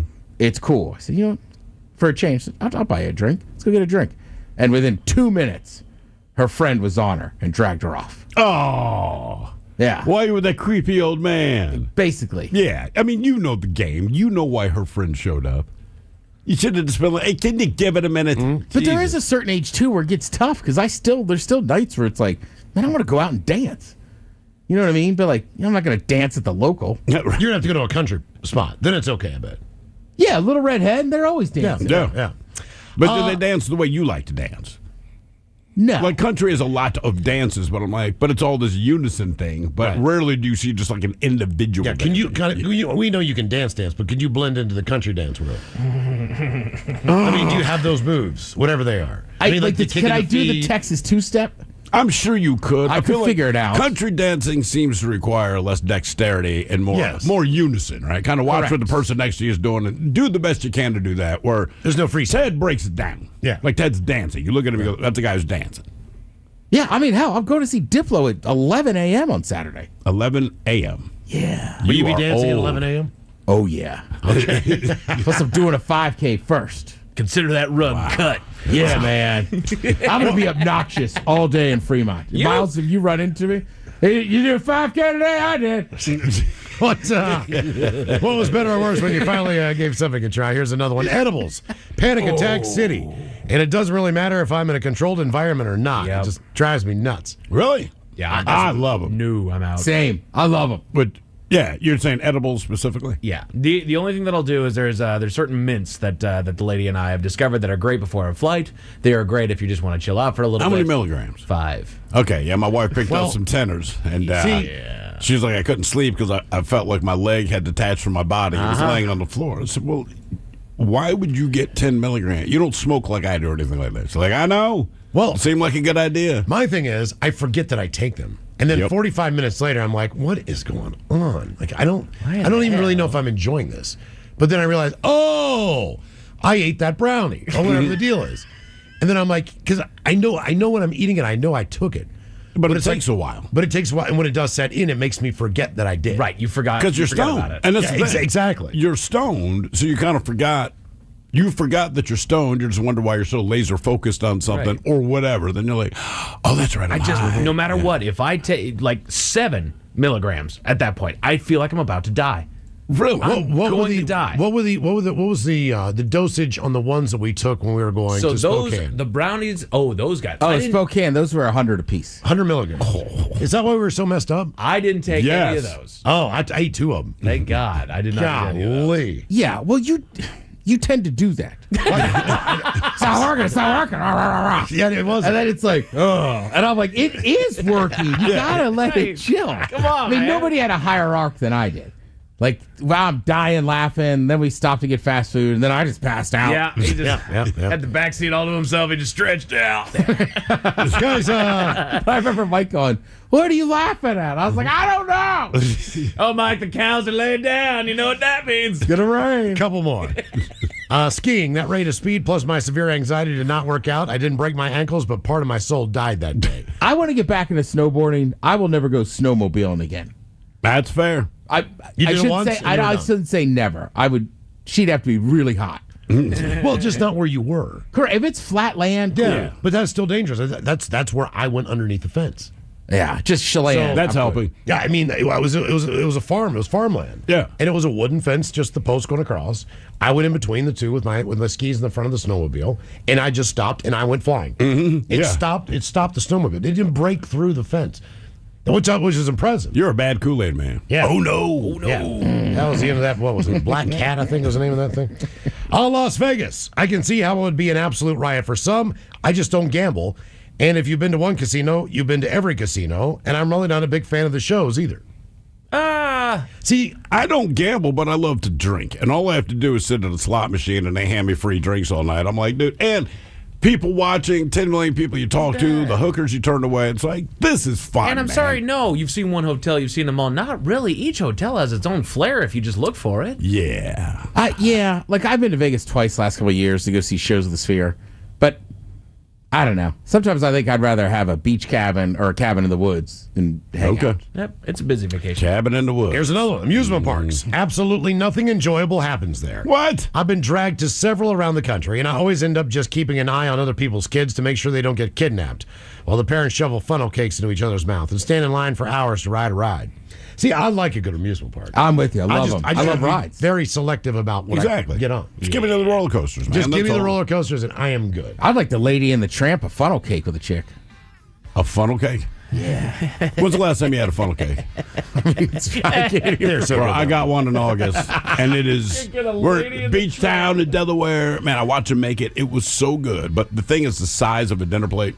Yeah, and it's just grease and sugar, man. But it's gone quick. If you 3 or 4 people, it's gone I quick. took like 2 bites. It was really good, but I could just feel my stomach going, please don't eat anymore. So walked back to the house, told the kids, all the cousins were there. I said, hey, guys, if you want any of this funnel cake, that's about what came out of my mouth. And they just descended on, they were like piranhas, man. I was like, Jesus Christ.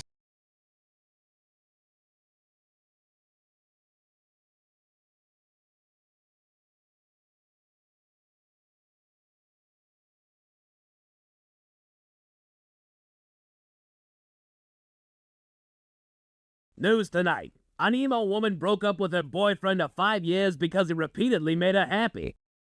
But first, a new sleep study suggests that the position that you sleep in can have an effect on both your heart and brain health. Oh, yeah? Yes, sir. Do you sleep on your stomach or your back? Do you sleep on your side? And if so, left or right? Do you stretch out or curl up? All of these things can affect your health. Yeah, man. What about upside down? What do you mean upside down? What does the sleep study say about people who sleep upside down? Do you mean like with your feet on the pillow and your head at the foot of the bed? No, man. I mean upside down, like a bat. No one sleeps like that, Felix. See, that's what I thought, man. Then I dated a woman who slept upside down. From the ceiling. That's what I'm telling you, man. Why did she sleep upside down? For the same reason that she licked walls, barked at birds, and said her favorite color was corduroy. You dated a woman who licked walls and barked at birds? And said her favorite color was corduroy and slept upside down, yeah. Right. And you said that there was a reason for all of this? One reason, man. Which was? Because he was crazy, man. You've dated a lot of crazy women, Felix. Yeah, man. There was Tina. She chased you with scissors for 7 blocks, yes? There was Trina. She stabbed you in the buttocks with a steak knife. Athena. Shot you in the leg. Katrina. Broke a plate over your head at Olive Garden, although if I recall, you had that one coming, Felix. You ain't wrong.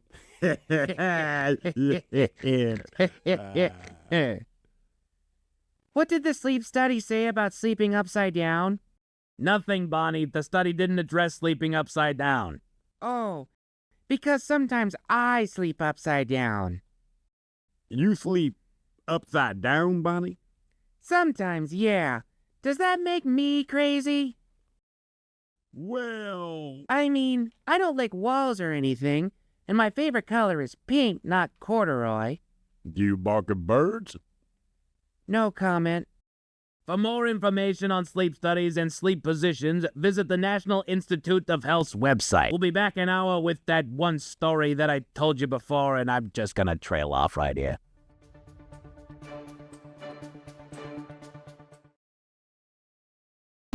We return to the men's room with Miles and Thrill. Just all over my pants.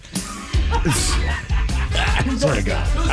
I don't know. It's just us. No one here. It's just us. There's no one here to So, I think someone just saw me peed. I use think the urinal. someone sat down and then they peed on the toilet, but they weren't going in. They were going out. Oh, well, you know why. You sat in that? I did not see it. I did not think the floor would have pee all over it. Damn it. I can assure you it was not me. Okay. Yeah, good times. Miles saw me use the urinal. I know.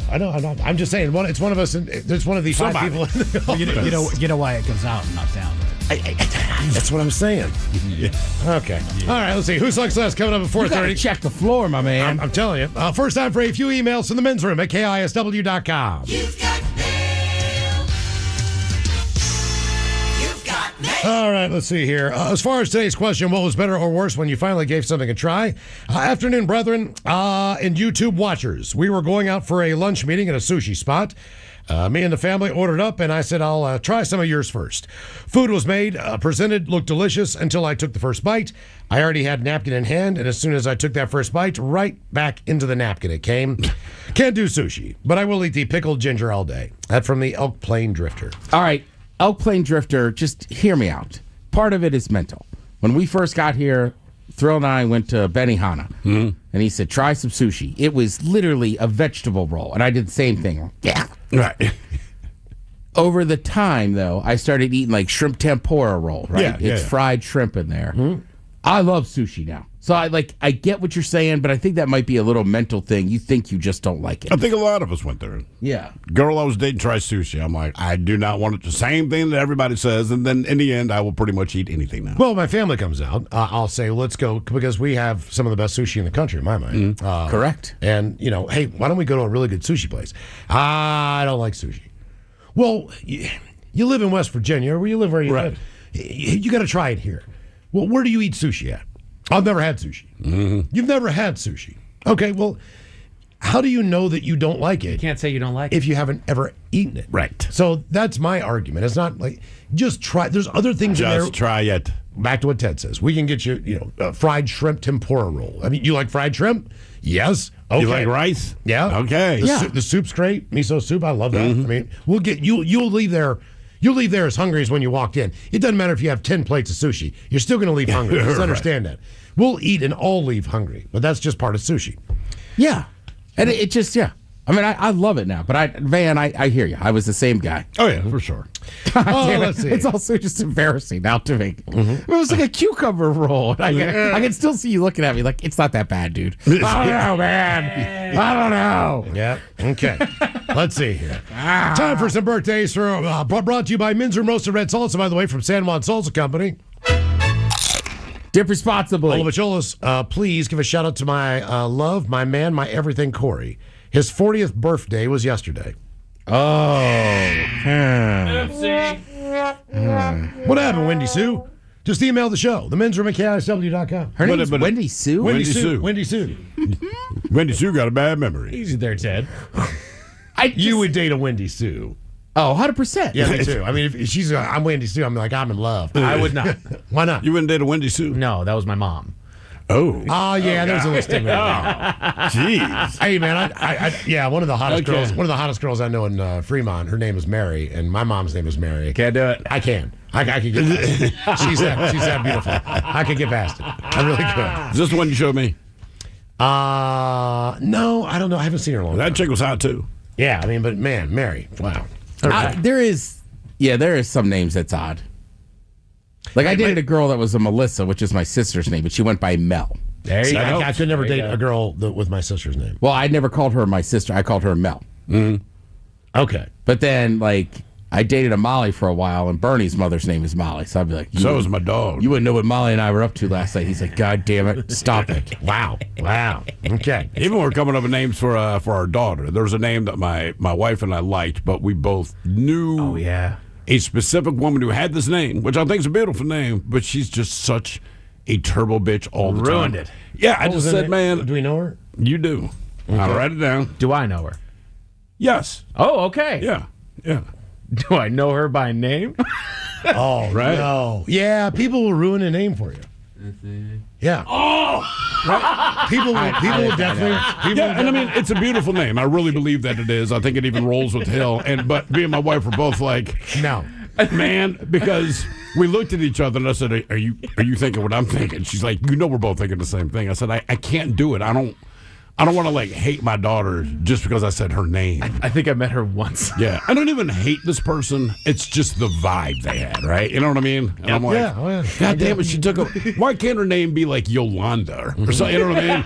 Instead, she has a name I like, and I'm like, God, you f that up. See, I grew up with a really, really attractive Yolanda, so I don't think it's what. I don't think it. Then rolls, that wasn't a real name. It rolls off the tongue. It does not. You cannot be beautiful and be named Yolanda. But they don't work. But she was. So like when I don't believe you. When I hear that name, it's not even an ugly name to me. Really? I mean, it sounds ugly. It does. But she was so beautiful. You ever met an ugly Tiffany? I have not. No. Yeah. There's no. I don't know what it is. If you name your kid Tiffany, they're just going to be good looking.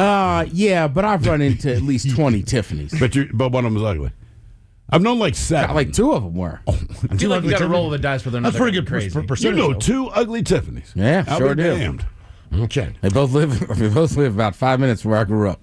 Ted knows more ugly Tiffany's than anybody else on earth. I'm convinced of this. Guys, hoping for a birthday shout out for my old man. He's 35 today. I've dropped the ball doing one of these for him the past few years, so I want to be on it today. He is an avid listener and has even called in and made the air a few times. This summer, we made it out to your meet and greets and had a good time meeting y'all. He's hoping for a couple of thrill shotgun gets. You like that? Your penis is too small. And the Dirty German's giving him some pointers on how to survive year 35. Thanks so much in advance. Hoping this makes the air and is not too late. Best wishes. That from the lovely Allison. Kick! Kick! You like that? You like that? Kick! Yeah, how to survive your 35th year. Well, based on the email that we received, I think what you need to do is spend some quality time with this Allison and see if she can give you what's known as a medicinal mouth hug. It's all mental. Yeah. It will simply make you feel better. Yeah, that's when they add a little menthol first. Yeah, let's get a throat drop. God. Speaking of throat drops. Yeah, one of the texters says, eating sushi is like gay sex. I don't have to try it to know I wouldn't like it. Come on. I mean, really, that's the analogy you're bringing? Golly. I mean, come on. Stop saying that. Yeah, right. Just got to get a hot tub. Take a Xanax. Well, yeah. I have no idea what happened. No one wants to tell you. You just slug a few beers. No one wants to tell you what happened. Right. Trust me, it was the whip. I'm not defending this. I don't have to defend it. It's fine. Fine. I was grabbing everybody's butts. Grabbing, touching butts. Come here, hummus boy. That's a nice one. Holy guys, can I get a... See, this is what happens. Then I'm going to be at some event a year from now and somebody's go, you touched Kyle Raleigh's butt? I'm like, no. Nothing to do. You ate hummus off of his backside? Cal ISW all day tomorrow. There you go. Oh, look, can I get a birthday shout out to my mother? It's Serena Pearson's 46th birthday. How about the Dirty Germans talking about her breaking her hip and needing hip surgery? Yeah, first of all, I'm going to put the Pearson. But yeah, I plan on breaking your hips after this surgical repair. Yeah, it's going to break both those hips. Yeah. So it needs to spread wide. My hips are big too. Yeah, from the backside. That's 46. She needs a new hip? That seems a little young. What if I don't have a hip flexor? What if I need a new hip? Damn it. Yeah, but didn't she break her hip? Wasn't that what it says? Breaking her hip, needing hip surgery. Yeah. I bet I'll have to get both mine replaced. You think so? My dad did, so I'm just assuming that's a hereditary thing, but who knows? But he doesn't move anywhere. Like I moved. I would say he's a sedentary creature. There's no point. What's that? My dad was always like, I'm going to get my knee replaced. I said, you got to work out afterwards. I said, but you don't even walk around the block. What's the point of having the surgery? Right. Now, what do you use your knee for? Yeah. Set my beer on. But he didn't drink, so nothing. Right. Hoping to get back into the doggy world. Yeah. All right, guys, here you go. Happy, happy, happy birthday. Happy, happy, happy birthday. Happy birthday to you, to you. BG. Ya's a Dirty Germans brought to you by Men's Room Original Sausage. Available through Uli's World Famous Sausage, mensroomlive.com, and other fine retailers. Schweinefleisch. Think about a couple extra emails. Strange phone calls. Guys, the strangest, funniest calls I ever received were back in 2018. I got a call from a number I did not recognize, so naturally, I just let it go to voicemail. Then I would listen to the voice. It was an older lady, and she started out with, "Hi, Samantha. It is Rebecca. It was so good to see you at breakfast the other day."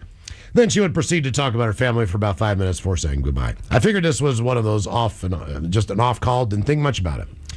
Then a few weeks go by, and I get a call from a number I don't recognize. Let it go to voicemail, and when I listen to the voice, it was the same old lady. "Hi, Samantha, it's Rebecca. Lunch was delicious. It was so good to see you and Kathy today." Then again, she would continue her day and family news and tell me about her issues. This continued for the next year. A call from an unrecognized number, then a voicemail with the same old lady telling Samantha about her day. It was really bizarre. After the third or fourth time she called, I just did not have the heart to tell her she had the wrong number. Then I moved from Sacramento, California to Chicago, Illinois. The call stopped. I used to have all the voicemails saved, but I upgraded my phone after multiple job promotions and switched mobile carriers. I still wish I had them. They were interesting. That from Jesse. Ah, yeah. Hint to that. Now, the men's room wants to know who sucks less. Hey, time for Who Sucks Less. Stephen Thrill, you bring us 3 stories from the news each and every week. They always suck. It's up to us to determine, though, out of the 3 stories, which one sucks the least. Now, if you happen to follow us on X and Instagram and Men's Room Live, or like the Men's Room on Facebook, the debate is already underway on Who Sucks Less. Yes, indeed. And as always, we have 3 stories. Oddly enough, none of these stories from Florida today. That might be a first. All right. But let us start in Poland, where a 56-year-old woman, she was arrested and charged with systematically adding toxic substances to a co-worker's drinks, simply because she disliked them. So it's unclear when the unnamed cleaning woman started poisoning her colleague, but the 51-year-old victim started feeling seriously ill and under the weather a few months ago. So at first, she thought her stomach pain was caused by stress, working too much, but as her symptoms worsened, the woman went to the hospital for a checkup, and doctors there, they told her, well, she showed signs of internal injuries similar to those caused by toxic substances. So they asked if she'd been ingesting something that she wasn't supposed to, but she hadn't. But the question reminded her of the weird taste that she had had in her mouth after drinking a morning cup of tea at work. So the victim worked at an office building with a number of other women employed by the same cleaning company. She went to a local police station to report her suspicions, but she was told, look, there's nothing we can do just based on your hunches. But she needed to provide some solid evidence. So what did she do? She installed a hidden camera in her apartment. It wasn't long before she learned that one of her coworkers, a 56-year-old, was spraying cleaning agent and other corrosive substances in her tea and soda bottle. But instead of confronting the perpetrator, she recorded the poisoning routine for several days before turning the evidence over to police. They then arrested the 56-year-old cleaning woman a few hours later, along with another 68-year-old woman to whom she'd been talking on the phone while poisoning the victim's drinks. So the other woman, she confessed to knowing about the poisoning, but not telling the victim about it. Well, police have yet to reveal the reason behind the poisoning, but according to sources quoted by Polish media, the 2 older women simply did not like the victim, apparently at a slightly higher position at the company that they worked for, and they wanted to get rid of her by poisoning her. Anyway, the woman caught on camera poisoning her co-workers' drinks. She risks up to 20 years behind bars. So you don't like someone, poison their drink. Poison them. This story doesn't have a lot of details, but it has all the details you need, I guess. We go to Tennessee, where a 51-year-old man named DeCarlo Pitchford, he shot his wife last month. Now, there's not a lot of details on what was happening, but the wife told police that he was blocking her from leaving the house. Now, when she tried to get past him, he shot her in the abdomen and said, quote, "I told you to stop playing with me." Now, she needed medical attention because he shot her. So he did drive her to the hospital, but he stopped for a beer on the way. My man.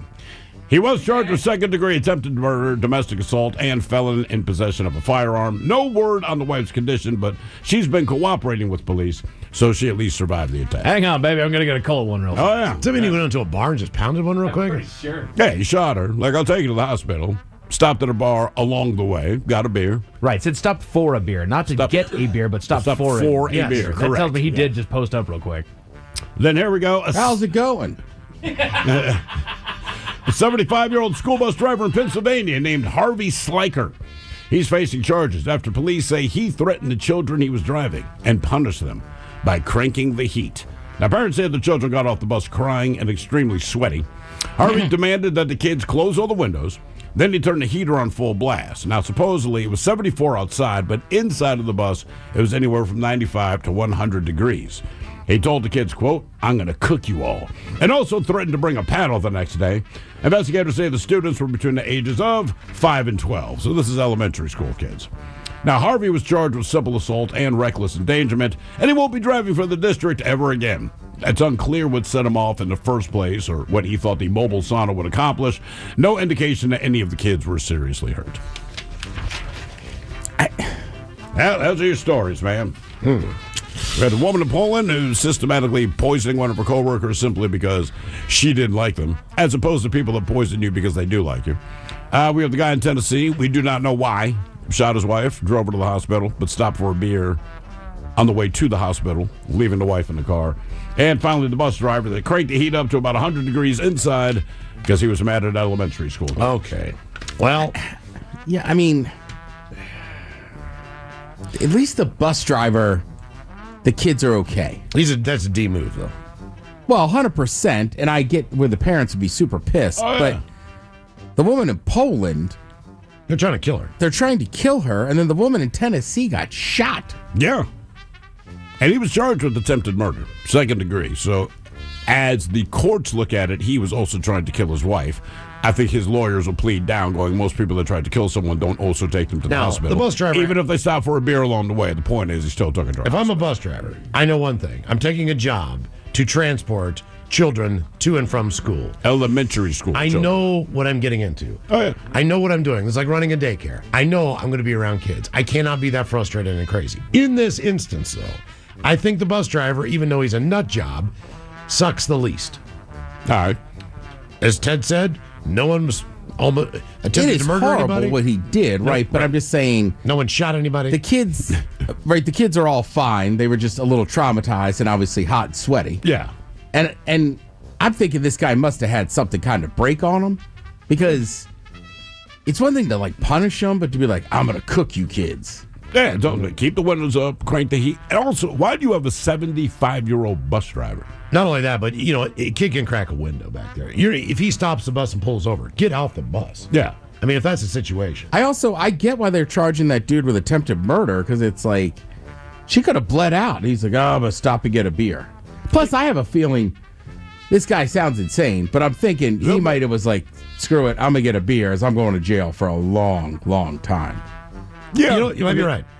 Probably. I'm like I assuming, said, I'm just saying, if I'm his lawyer, and I'm not defending this guy at all, but I'm just saying, if I'm his lawyer, I'd be like, Your Honor, you could put attempted manslaughter on there, or actually manslaughter as it were, but if he's trying to kill her, why would you take I someone would to a assume, hospital? too, that he shot her with a shotgun. Why do you think a shotgun? I think if you were to be shot in the stomach with a rifle, all right, or a gun, the buckshot will spray. You won't bleed out. You won't necessarily bleed out, right? Correct. But with a bullet, you can. Sure. So that's your reasoning. Probably a shotgun. I'm thinking it's probably a shotgun because he could stop. Now, if I'm shot, I'm just going to assume that I'm bleeding pretty bad. Yeah, I would I'm going think to hold so. the hole. But with buckshot, it just kind of sprays. Yeah, It doesn't go as deep. It's for like killing a squirrel or something. I think we're giving him too much credit. Like, I think he just shot her. Yeah. And then was like, screw it, I'm getting a beer too. Right? I think like, all that's correct. Yeah. But if she was like, oh, you're like, and all that crap, I don't think he would have done that. Or maybe he would have. I think he would have. I mean, he shot his wife. I don't think she was quiet about it. I mean, if Yeah, nothing like, I don't else- think she was hiding it. Like, obviously she was upset. Yeah. You shot me and you're my husband. Like, she is not going to be quiet on that car ride. That's my guess. Man, oh, man. Right, like, people that get shot generally aren't like, oh, no, it hurts a little bit. You know what I mean? Right. And honestly, if you get shot in the stomach, I'm just taking this from watching Westerns. Okay. You'll bleed out, but it'll take a while. Right. So I'm thinking this psycho was just, I can't believe he's from stopping for the watching beer. Western. That's Stopping for the beer. That's just kind of like, why he made dude. spouses shoot each other all the time. You go, that's a story's a dime a dozen, right? You can find that every day. The fact that I'll take you to the hospital, so I thought, okay, maybe he did this by accident. No. Then he stopped to get a beer, and I'm like, Jesus Christ, man. I mean, that's, like I said, the best thing he did was take her to the hospital. But the only reason he took her to the hospital is because he shot her in the first place. Well, and I think sometimes, too, like, he might have meant to kill her, and then he shot her. She's still alive, and he's like, oh, damn it, I'll take her to the hospital. I'm kind of worried. What kind of beer did he order? Right, exactly. That tells you a lot about somebody. 16 or 22? Like 22. Yeah, I've done 22. Yeah, and a shot. Debate continues on Who Sucks Less. If you like the Men's Room on Facebook or follow us on X and Instagram at Men's Room Live. Okay, coming up.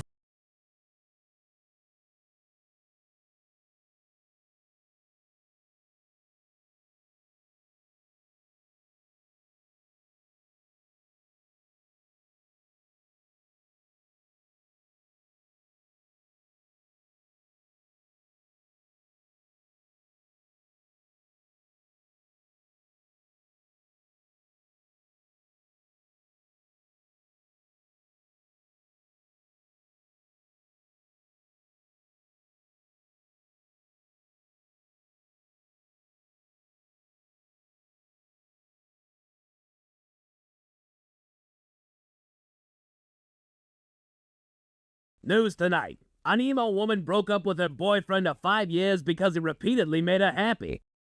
But first, a new sleep study suggests that the position that you sleep in can have an effect on both your heart and brain health. Oh, yeah? Yes, sir. Do you sleep on your stomach or your back? Do you sleep on your side? And if so, left or right? Do you stretch out or curl up? All of these things can affect your health. Yeah, man. What about upside down? What do you mean upside down? What does the sleep study say about people who sleep upside down? Do you mean like with your feet on the pillow and your head at the foot of the bed? No, man. I mean upside down, like a bat. No one sleeps like that, Felix. See, that's what I thought, man. Then I dated a woman who slept upside down. From the ceiling. That's what I'm telling you, man. Why did she sleep upside down? For the same reason that she licked walls, barked at birds, and said her favorite color was corduroy. You dated a woman who licked walls and barked at birds? And said her favorite color was corduroy and slept upside down, yeah. Right. And you said that there was a reason for all of this? One reason, man. Which was? Because he was crazy, man. You've dated a lot of crazy women, Felix. Yeah, man. There was Tina. She chased you with scissors for 7 blocks, yes? There was Trina. She stabbed you in the buttocks with a steak knife. Athena. Shot you in the leg. Katrina. Broke a plate over your head at Olive Garden, although if I recall, you had that one coming, Felix. You ain't wrong.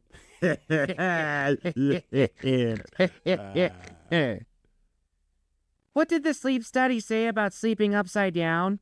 Nothing, Bonnie. The study didn't address sleeping upside down.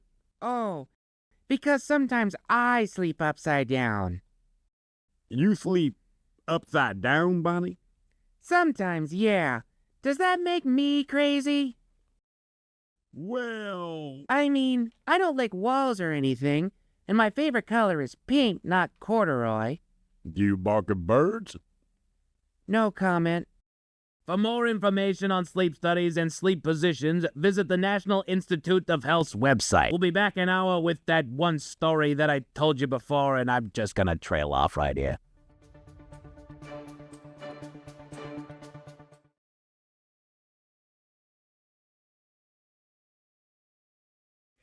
SW. The Men's Room returns with Miles and Thrill. All right, so coming up here at 5:08, we'll drink and toast for the shot of the day. And we do have your headlines on the way at 5:50.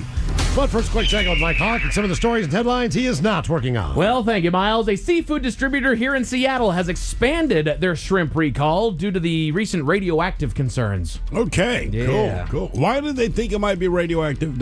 It's a thing that's going on right now. I don't remember. Like, Walmart had a really big recall on shrimp because there's some radioactive thing. I don't know if they pulled them from radioactive waters. I don't know. Do we have a processing plan here or something? We have to. I just don't, you'd think there'd be I don't more know. shrimp on the menu, or we'd have more shrimp if there's like shrimp here. But they're radioactive, man. Right. Yeah. It is a distributor, so I wonder if we're just like, Are we getting this from Alaska, or like we're just kind of grabbing them and then where did the shrimp shipping come? them elsewhere. Where did the shrimp come from? Radioactive waters. Well, generally around here we have prawns. Yeah, that is true. Yeah. It's just weird. I mean, a lot of food gets recalled every day. And E. coli and the spinach or spread, all the normal stuff, right? But Sure. I want to say in my lifetime, radiation as a reason for recalling food is a new one. Yeah. I'm just like, it's usually, I don't know, listeria, all this stuff. Like, nah, it's straight up It's radiation. radioactive. Oh. If I eat radioactive shrimp and don't get a special power, I'd be pissed. What would your shrimp power be? Shrimp man. I don't know. You might but be like that punching shrimp so that your punch is like devastating, right? Actually, one of the Godzilla monsters is a giant shrimp. Is it And really? I swear, look, man, they're not super creative over there. Like Godzilla means what? Whale monkey, I believe. Well, the blob was also. Well, there's the blob, but there's one that's specifically a shrimp because there's Mothra. Evira, a giant lobster kaiju. Oh, it's a lobster, not a shrimp. Yeah, it's a my lobster. bad. Zoidberg. Stop being so selfish. I know. I'm with you. Wow. Hang on. Hang on, where is it? I mean, you're right. Like, in the grand scheme of the comic book superhero world, that the punching shrimp, that's kind of a simple power. However, in reality, that'd be badass. It would be. I'd love That's to what be I able mean. to just wreck things with like Just one punch, man. You can actually hear it. Miles, I know that I sent you the video that you can watch it. Yeah. You can actually hear it. It sounds like a little crack when they do it because they're breaking the sound barrier with how fast they're punching. They're underwater. Yeah. And they're breaking the sound. Does that mean that the whales are eating radioactive shrimp? Might be. Could be. That's why I stopped eating whale. Radioactive whale I blubber. think the bigger you are, the amount of radiation you could have in your shrimp. Good point. Yeah, no, that is a very strong point, Ted. Yeah. They can process it. Yeah, you got a buddy that's on, what's it, My 600-Pound Life? Throw down a couple of those radioactive shrimp, my You're man. fine, Get bro. after it. That's not going to affect you. If you had cancer, would that kill it?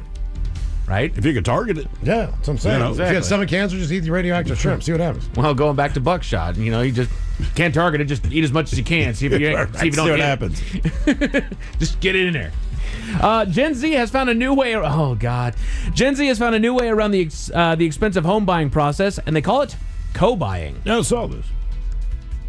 You It makes can't sense. afford a place by yourself. It's the same reason to get roommates. Right, it's called I having a can't roommate. afford this rent. I cannot afford this mortgage, so we buy it together.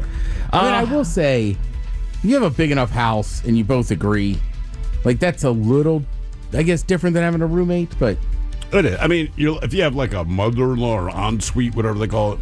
Yeah. If you had your own kitchen, like that would go a long way. Oh yeah. My only thing Correct. is when you want to sell it. Obviously you give them first dibs, like, hey, man, do you want to buy me out? But if we bought into this together, chances are you can't buy me out.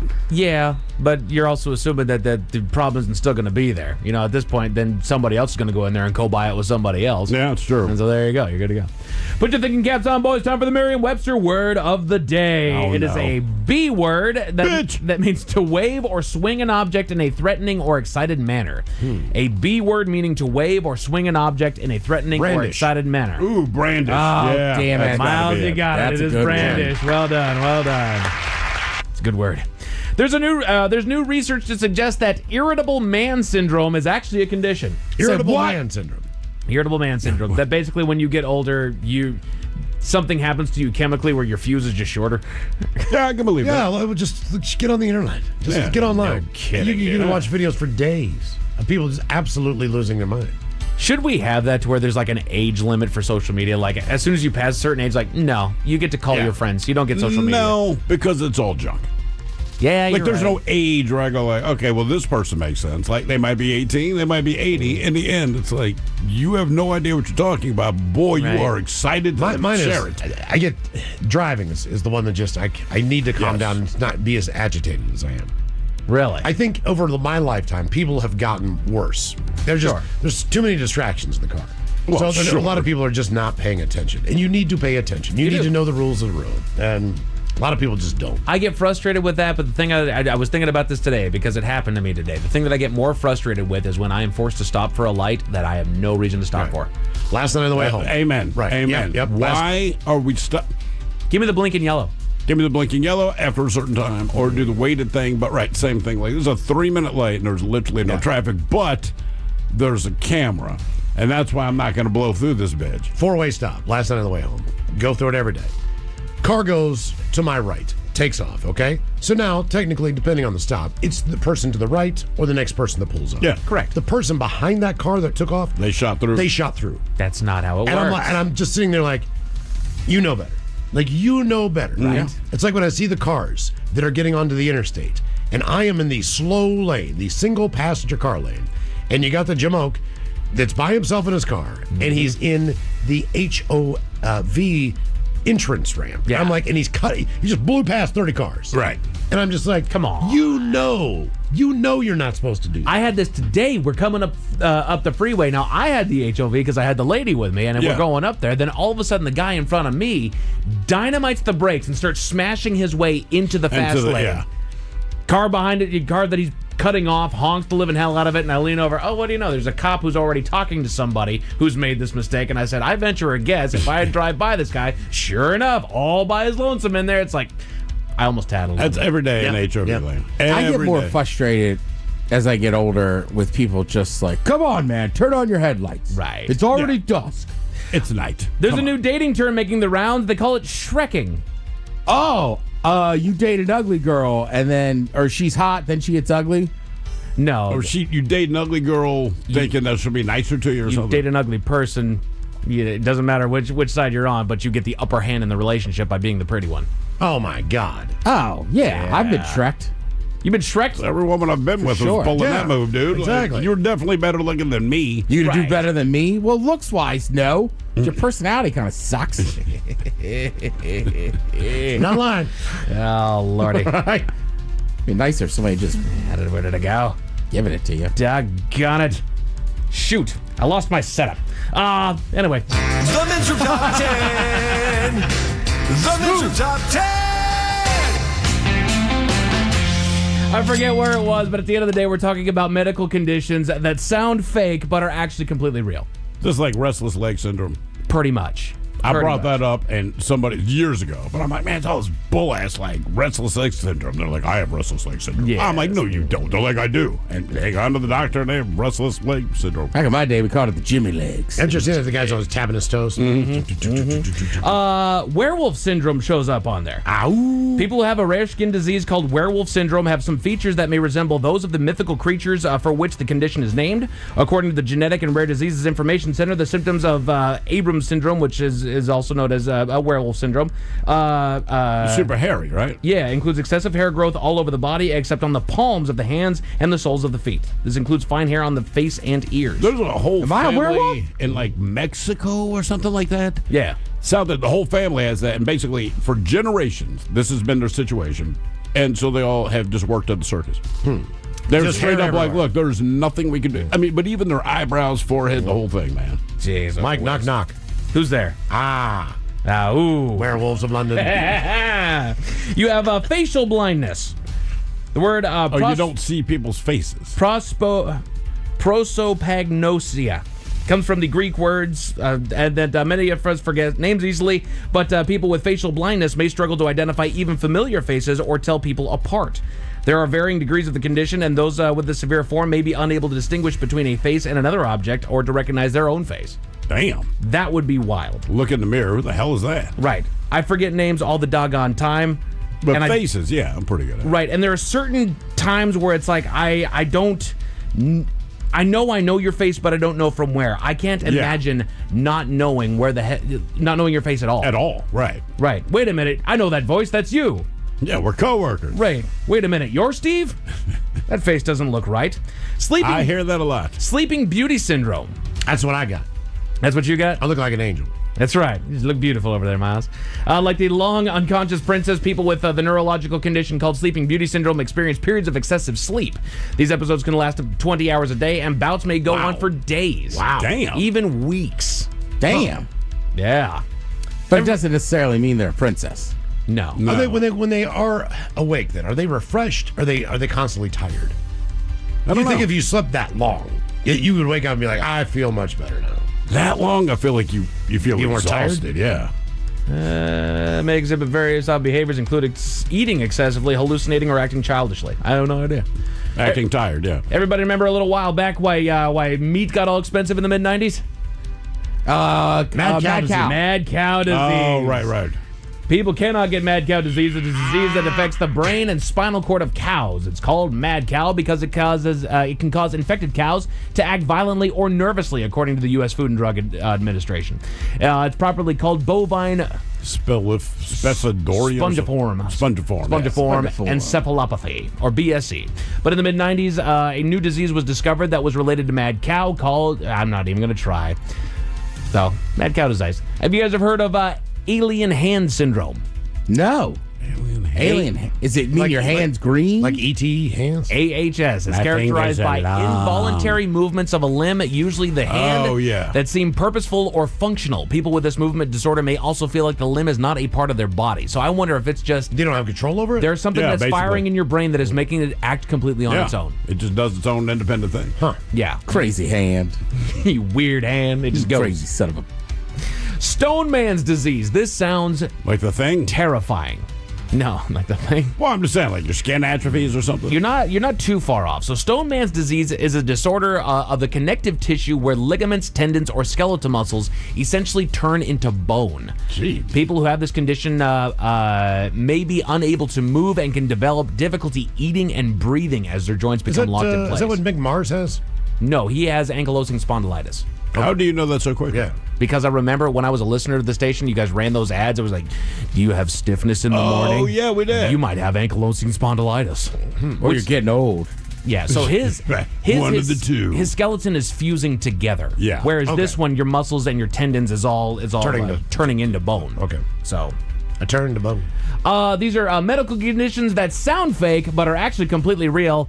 You hear about this one a lot. Imposter syndrome.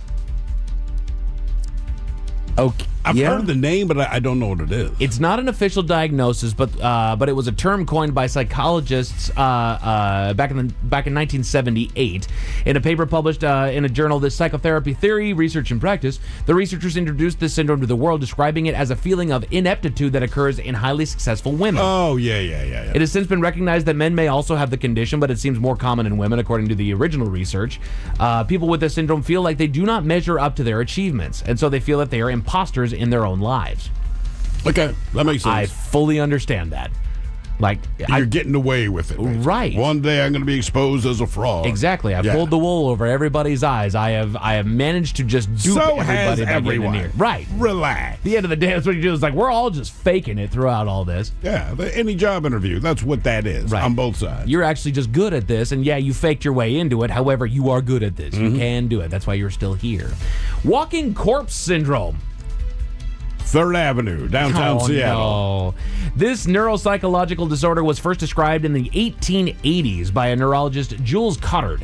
It involves a person believing that they are dead or soulless, or that parts of their body which are intact are missing, such as organs or blood. Cool. Creepy. That's a mental thing. Yeah.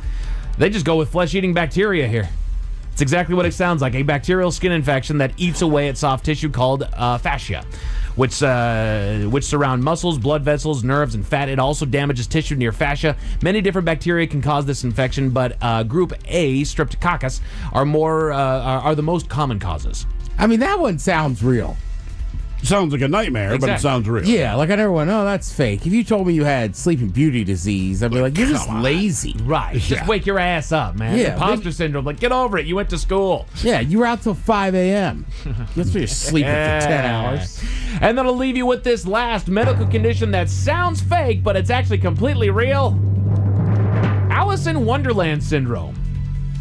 Wait, you just get lost? Named in the 1955 Canadian Medical Association Journal article, this syndrome is often associated with people who have migraine headaches and epilepsy. People with the condition may have distorted vision or perceptions that make it seem like parts of their body are much bigger or smaller than expected, or one that or that one body part is taller or shorter than they are in reality. So there you go, some terrifying conditions that sound like they're fake, but they're actually completely real. Have fun sleeping tonight. Yeah. A teacher in South Carolina was arrested for attempting for a relentless prank that he pulled at the school. What kind of prank would a teacher pull? Tell you about it at 5:50. Thank you, sir. Headlines are coming up at 5:50. In the meantime, have we made it to drinking time? Somebody out there deserves to be recognized. And the men's room knows just who it is. So to you, we say, bottoms up, sailor. You're the toast of our shot of the day. Drink time it is, and as usual, we head to the drink desk and Steve at Thrill Hill to find out who we're toasting. Yes, indeed. And today we toast the Cadent Gas Company from, oh boy, Lytham St. Anne's, England. Now we're toasting them for their quick response to a reported gas leak in the retail section of this seaside town. So I guess it's like a tiny beach town. They have a little area with all the shops, and that's where the gas leak was. So a gas engineer showed up. He could easily smell the leak for himself. And after over an hour, he made it to his third business in an effort just to find the source of the actual gas leak. The particular business he went to was Strong's Fruit and Vegetable Shop, and it proved to be the source of the smell. Only it was not a gas leak. It was the notoriously foul-smelling durian fruit that the shop had received earlier that day. Wow. They hadn't even cut it open. They had just gotten the shipment. Now, keep in mind, everyone in like this 3-block area of this is calling them about the gas leak. Even the gas guy, when he got there, did not believe the shop owners that it was durian fruit. They said basically they cut one open, handed it to him. Then he believed, and everybody laughed. But think about that. I know that stuff's supposed to smell bad. I've never smelled it, but no. It should not take That's over one of those 3. things. I have zero interest in trying it. No, but it smells that bad. No. Either way, let's drink. We pour this booze and we drink this booze because we think it's yummy. Yummy! So over the tongue and down the throat to party in our tummies. Down the hola, bichola. All right, it's going to get tested online now for Profile This at 206-803-ROCK. Profile This is next. All right, guys.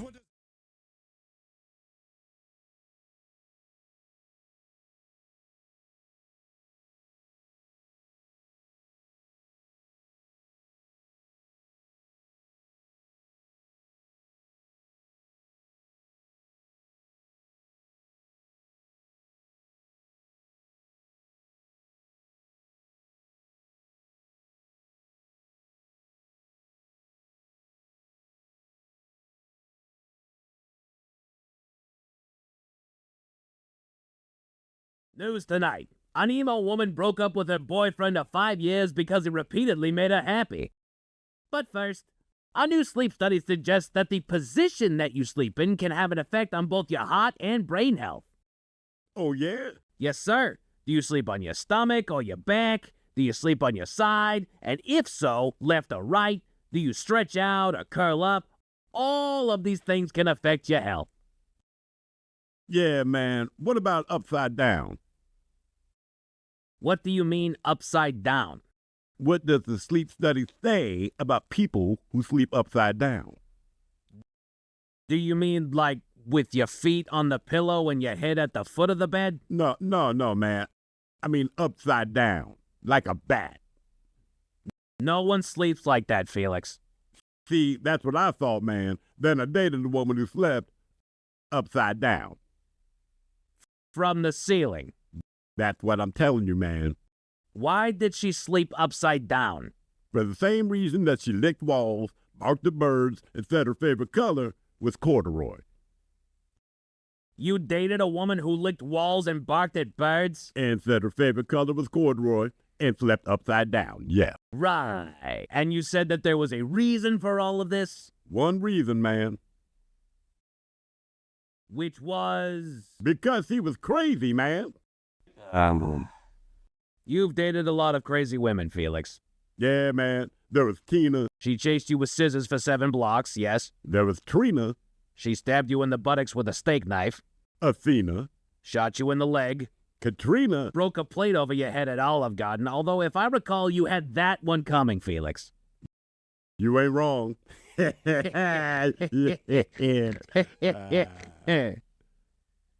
What did the sleep study say about sleeping upside down? Nothing, Bonnie. The study didn't address sleeping upside down. Oh, because sometimes I sleep upside down. You sleep upside down, Bonnie? Sometimes, yeah. Does that make me crazy? Well... I mean, I don't like walls or anything, and my favorite color is pink, not corduroy. Do you bark at birds? No comment. For more information on sleep studies and sleep positions, visit the National Institute of Health's website. We'll be back in an hour with that one story that I told you.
Six 803 Rock. TV Time with Ted brought to you by Xfinity. Give him a call, 1-800-XFINITY.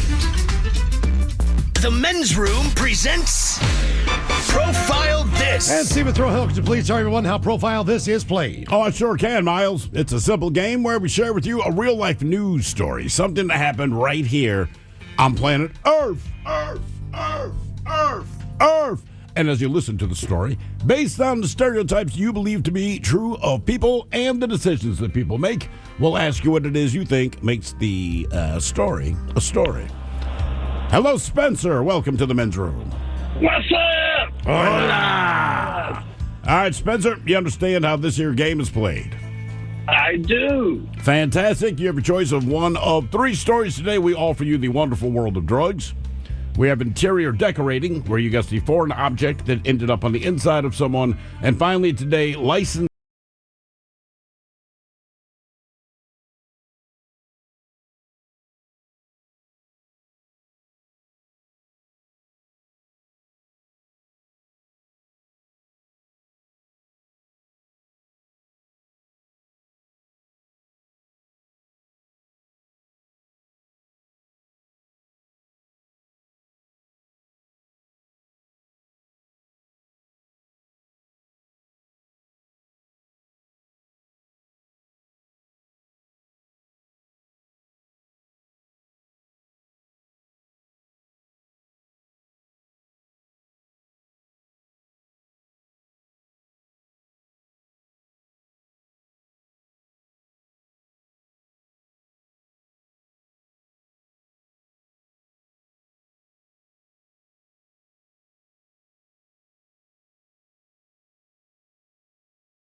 Rolls on. You're listening to the Men's Room with Miles and Thrill. 99.9 KISW. Categories: drugs. On Profile This, Maryland man was high on drugs, assaulted multiple people at a Target, mostly all women. He was arrested. Question is, what was this guy on? He was doing the drugs in the bathroom. Crack, meth, PCP, or heroin? And Spencer, that is a question that would pose to you. Let us start with the Ted Smith. You went with crack. Crack. It was not crack. Nah, people don't rock it up much anymore.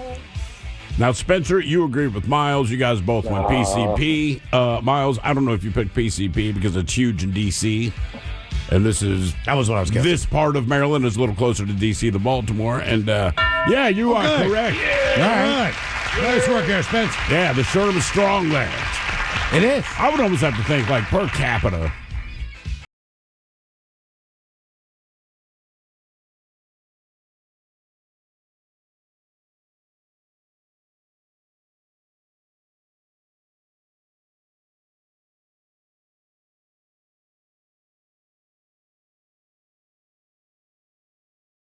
DC. Mm-hmm. I'm in.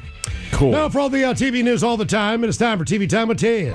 And now, because your pathetic life is confined to countless hours in front of a talking box, the Men's Room presents TV Time with Ted. All right, your choices today. You got the Jimmys. Fallon and Kimmel. You didn't see him in Seattle, but he still told jokes. All right. Seth Meyers. Stephen Colbert. Or Ted Smith. Is it Ted or is it late night? It is right there. The Tyler's guys have teams of talented writers come up with monologues each and every night. It is up to you to determine. Is this an actual late night joke and from whom? Or could it be a The Ted Smith original? It's that time. It's that time of year again. Once again, it's that time of year for Fat Bear Week in Alaska. Or as your hairdresser calls it, Friday night at Fire Island. The Ted Smith? Yeah. Yeah, that's me. Yeah. It's a good one, though. You could tell as I didn't write it correct in English.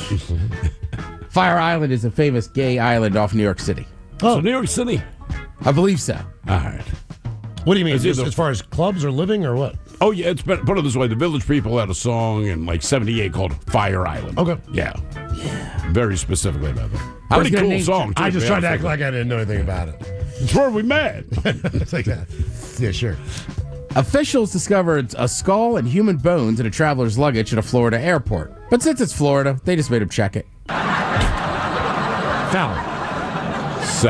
Seth Meyers. Officials recently discovered a skull and human bones in a traveler's luggage at a Florida airport. But since it's Florida, they just made him check it. It's the season premiere of The Golden Bachelor, and this season, the women fall in love with the limo driver because he could still drive at night.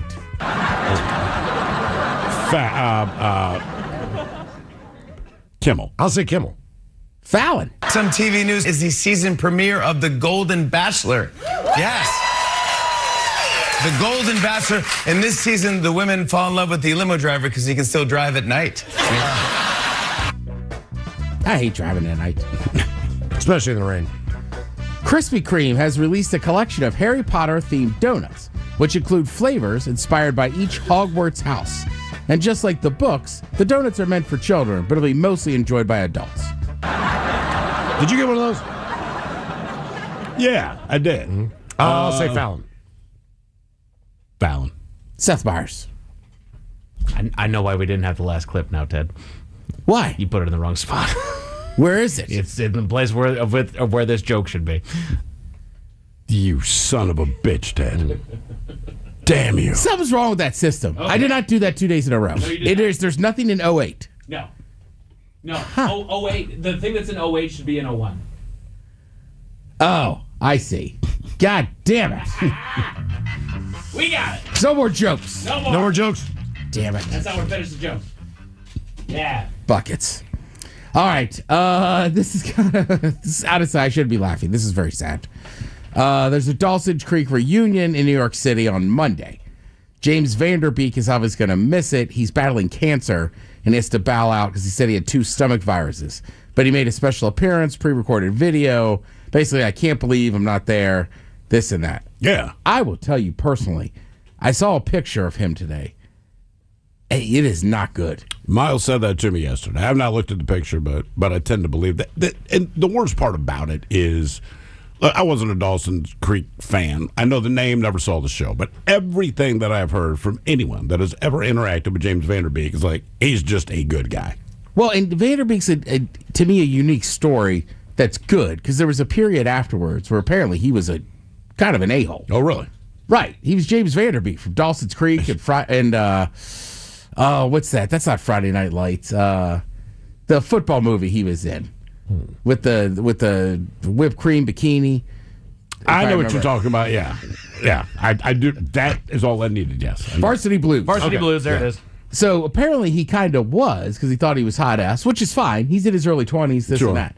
And then over time, right, he stopped getting as many roles and stuff, and then he kind of embraced like, oh, I'm James Vanderbeek from whatever. So now people love him. But I think that's awesome. Now, granted, a lot of people have changed from the early 20s. Yes. As they get older. But you're right. The last 20 years, he's been awesome. Everybody loves him. But he's already a skinny guy, and he looks very, very frail. It is, right, what's the term? Gaunt? Yeah. Yeah, like I mean, the chemo's doing what chemo does. Yeah, I saw that photo today, and I was just like, oh, my God, that looks awful. Yeah. So, obviously, cancer is awful. We all know that, and there's various forms, you know.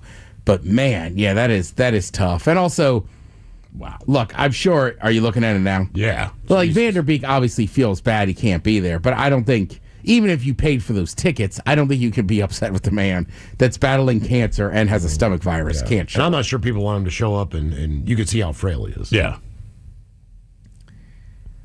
Yeah. That would be very hard to take in person. Like, I'm there for a celebratory event. And it would not feel celebratory. Yeah, it would just be like, oh, no, I'm going to, you know, what to me would be like a living wake. Mm-hmm. Yeah, and you don't know what to do, right? Like, I went through it a few months ago with my cousin Christina, right? I saw her around Christmas, right? And it was, you know, she was already on oxygen, like, you know, wasn't going great. But you're right. Outside of talking sports and normal stuff, I said, I don't know what to say right now, Christina. You know what I mean? She knew the position she was in. Yeah. It's the same with Vanderbeek. Like, he knows, right? And if you want to see James Vanderbeek, you want to see him up there talking about the show. Who else was on that show with him? Was that like Katie Holmes? Was she in that one, or was it a different show she was on? She was also on Party of Five. She might have been Was on she that. Party of Five? Man, I get confused. I kind of get all those shows mixed up. Dawson's Creek, I'll be honest with you, I didn't really watch it. I watched like the last episode ever because it was on and I was running a board, so I was like, all right, I'll watch Her it. and Neve Campbell. I don't know. I don't think Neve Campbell was. She was definitely Party of Five. Yeah.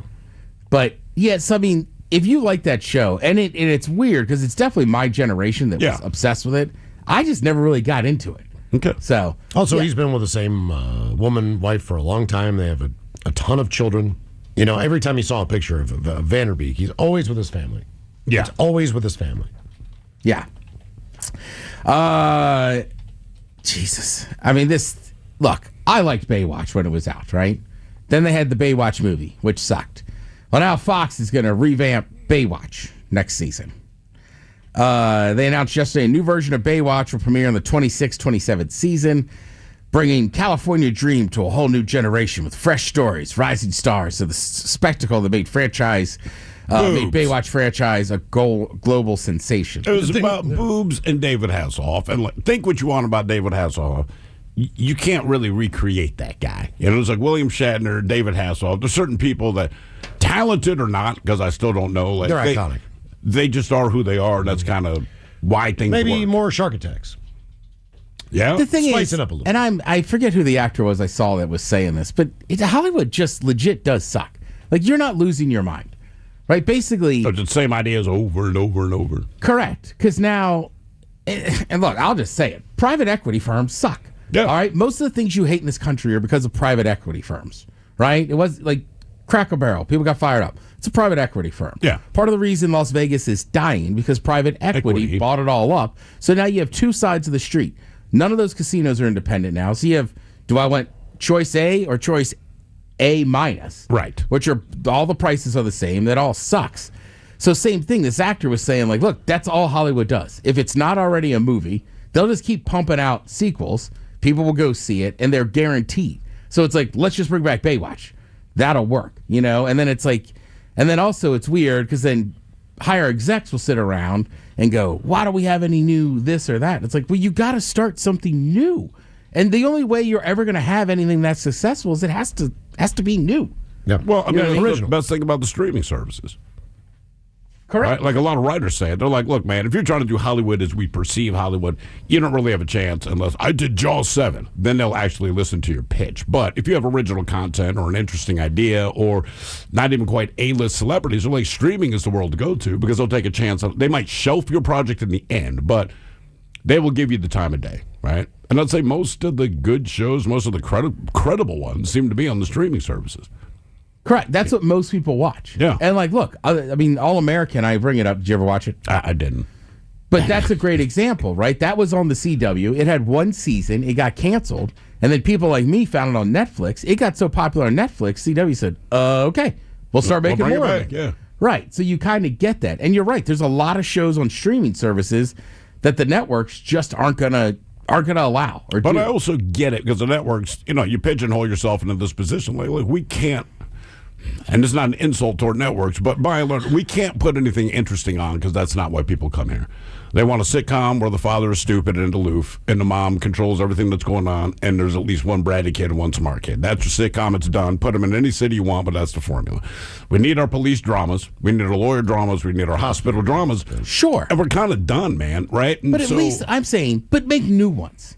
Don't retread Baywatch and Hawaii Five-0. Like, start a new one. You're right. The formula is always going to be pretty much the same. Just give it a different name. We know we've seen the show before because you've put out like 12 total shows in 50 years, and you just repackage it with a different name, different character, different place, but it's a lawyer drama. We get it. We know how it works. Are just going to be, they don't even know, right? Again, look at Urkel. Yeah, he wasn't supposed to be a huge thing. At all. He was, right? That's what makes it.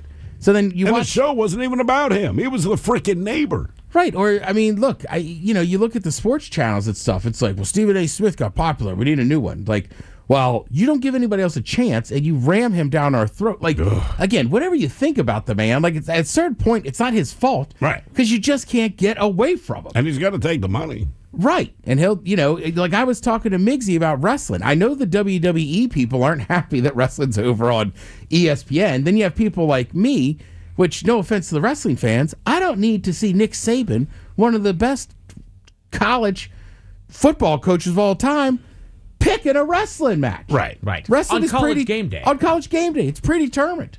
Mm-hmm. And you go Stephen A. Smith, but as much as I like him, Pat McAfee's another one. He's fantastic. I love him, but they are shoehorning him into everything. Yeah, McAfee, I'll cut him some slack on the wrestling because he likes it so much. Right. And he's involved. And his show from the beginning, he would always talk about it, and you kind of go, all right, cool. But he's also not making predictions. I mean, he's giving it his opinion, but he'll show up and do the thing. Right.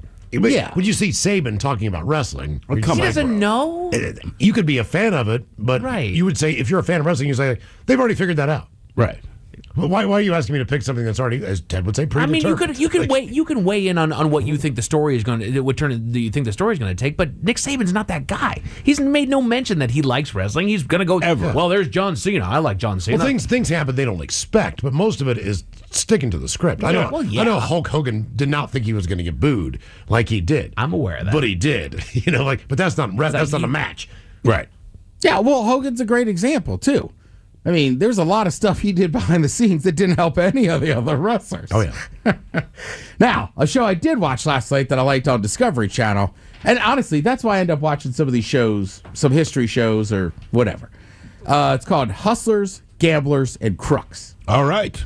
Now, see if you follow me on this one, right? Mm-hmm. So there was 3 guys they were profiling. One guy, I forget his name, I think it's Nicky something. He's got a bunch of tattoos. He's all over the internet now. He's kind of famous, and he claims he has a system in Baccarat. All right. Which is how he made all this money. But he's talking about taking millions and getting banned from casinos.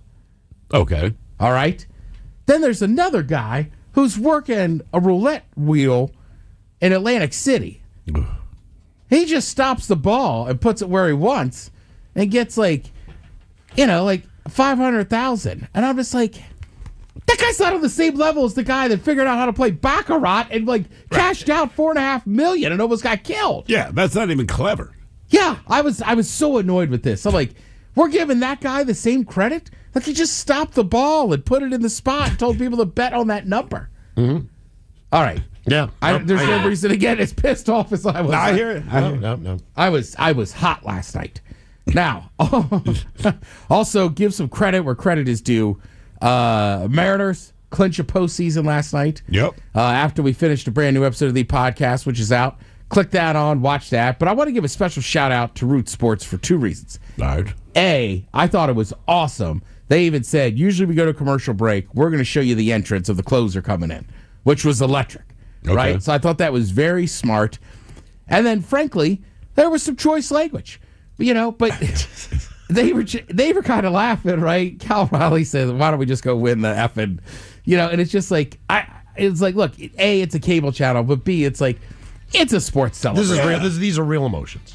They're right. They're real. They're raw. And then they stayed on for a while and had like coverage in there, and they're spraying champagne and this and that. Baseball. I think you guys are popping a lot of champagne. Oh yeah. But I just thought it was good. So little shout out to them, and yeah, I thought it was great coverage. And then, I mean, the Mariners. I could tell you, as long as I've lived here in 20 years, people don't talk to me a ton about the Mariners. I had 3 different separate people today. I was wearing a Mariners hat and we're like, oh, I watched you last night. Oh, yeah. One girl, when I was getting my smoothie, she said she used to live in Southern California. She goes, but I hate the Dodgers. Go Mariners. All right. I was like, there you go. All right. Thank you, Tim. We appreciate it. You're listening to the Men's Room. Here's your Beat Migs cheat sheet. Good afternoon, Rockaholics. My name is Taryn.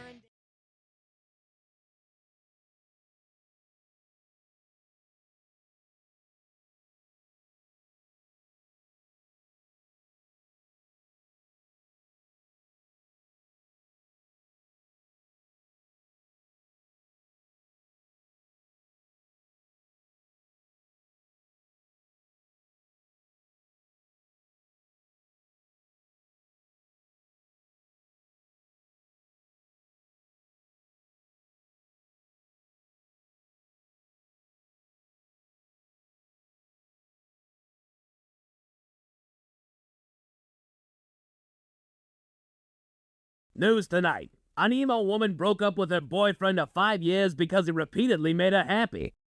But first, a new sleep study suggests that the position that you sleep in can have an effect on both your heart and brain health. Oh, yeah? Yes, sir. Do you sleep on your stomach or your back? Do you sleep on your side? And if so, left or right? Do you stretch out or curl up? All of these things can affect your health. Yeah, man. What about upside down? What do you mean upside down? What does the sleep study say about people who sleep upside down? Do you mean like with your feet on the pillow and your head at the foot of the bed? No, man. I mean upside down, like a bat. No one sleeps like that, Felix. See, that's what I thought, man. Then I dated a woman who slept upside down. From the ceiling. That's what I'm telling you, man. Why did she sleep upside down? For the same reason that she licked walls, barked at birds, and said her favorite color was corduroy. You dated a woman who licked walls and barked at birds? And said her favorite color was corduroy and slept upside down, yeah. Right. And you said that there was a reason for all of this? One reason, man. Which was? Because he was crazy, man. You've dated a lot of crazy women, Felix. Yeah, man. There was Tina. She chased you with scissors for 7 blocks, yes? There was Trina. She stabbed you in the buttocks with a steak knife. Athena. Shot you in the leg. Katrina. Broke a plate over your head at Olive Garden, although if I recall, you had that one coming, Felix. You ain't wrong.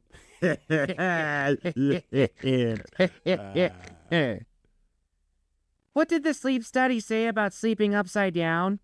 Nothing, Bonnie. The study didn't address sleeping upside down. Oh, because sometimes I sleep upside down. You sleep upside down, Bonnie? Sometimes, yeah. Does that make me crazy? Well... I mean, I don't like...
men's room returns with Miles and Thrill. Now, let's see what's happening in the real world. All right, here we go. Delivery driver gets suspicious after dropping off an order of zip ties, a hatchet, and bleach. Turns out, even if you're dead, a wedding contract you cannot breach. Two sent to the hospital after a squirrel in California goes nuts. A shoplifter in Massachusetts has a bag of cocaine go into his guts. And a teacher is arrested after using poop spray at a high school. A lot of poop spray. It is time for your headlines. Now, it's time to hit the headlines. Here's my car. Our top story, we go to South Carolina, where a teacher landed himself in some trouble. He was discovered to be the culprit behind a relentless prank that had plagued the school for weeks, you see. What's more, I know that you love this, Steve. Oh, God, I do. What's more is the effect that it had on the students and the faculty, as one parent complained that her son needed to be taken to the hospital on several occasions due to his asthma and as a result of these antics. The school spent tens of thousands of dollars investigating the source of the disturbance, as well as issuing repairs around the facility in an attempt to fix what they thought might be broken, which is how a teacher got arrested for relentlessly bombing a school with poop spray. Yeah. Did you see this guy? Yeah. He's 32 years old. He looks like he's 50. Yes, he does. He looks like the type of guy that would do this. He looks like a scorned child sitting there. Right. The thing is, he's not wrong. It's funny. Yeah. The kid with asthma, just like him, I would not have thought about that. Of course. And if I heard about that, I would stop. But in the end, I'm like, you were spraying fart spray around the school you were. Right. All right, man. It's like the one time makes sense, but after it keeps on going, That's now the we have difference. to have I mean, it. is he still laughing every time he does like You know it was. Like the first time it's hilarious, but let it go. Or wait a couple of months, man. Right. There's a way to do this. I don't think he was even going anywhere. I think he knew exactly where like the air feed for the place was. Right. I think he was just yeah. spraying it right this in is there. something like I envision like George Bush doing in the White House when he was president. Watch this. Watch this. They're gonna walk right through it. Yeah. Got it. That's a great prank, though. Like I wish I my love teachers were that cool. It's too much, man. I mean, I would do it here. No one enough. Oh hell yeah. Well, you do it naturally. Yeah, Yeah. I do it very And naturally. again, we're all adults. So you're like, all right. Sure. Right. I mean, but if someone had an asthma attack, yes, I would feel bad. But generally speaking, like, they had to evacuate the entire building to smell like Okay. a fart. Like, Now- all right. Now you have booby trapped the elevator on several of occasions. If Oh, all of a karma sudden, gets me back, if man. all of a sudden you go down to that lobby and there's somebody being treated for an asthma attack who has to be carted off to the hospital, do you feel bad? If it's related to me, yeah.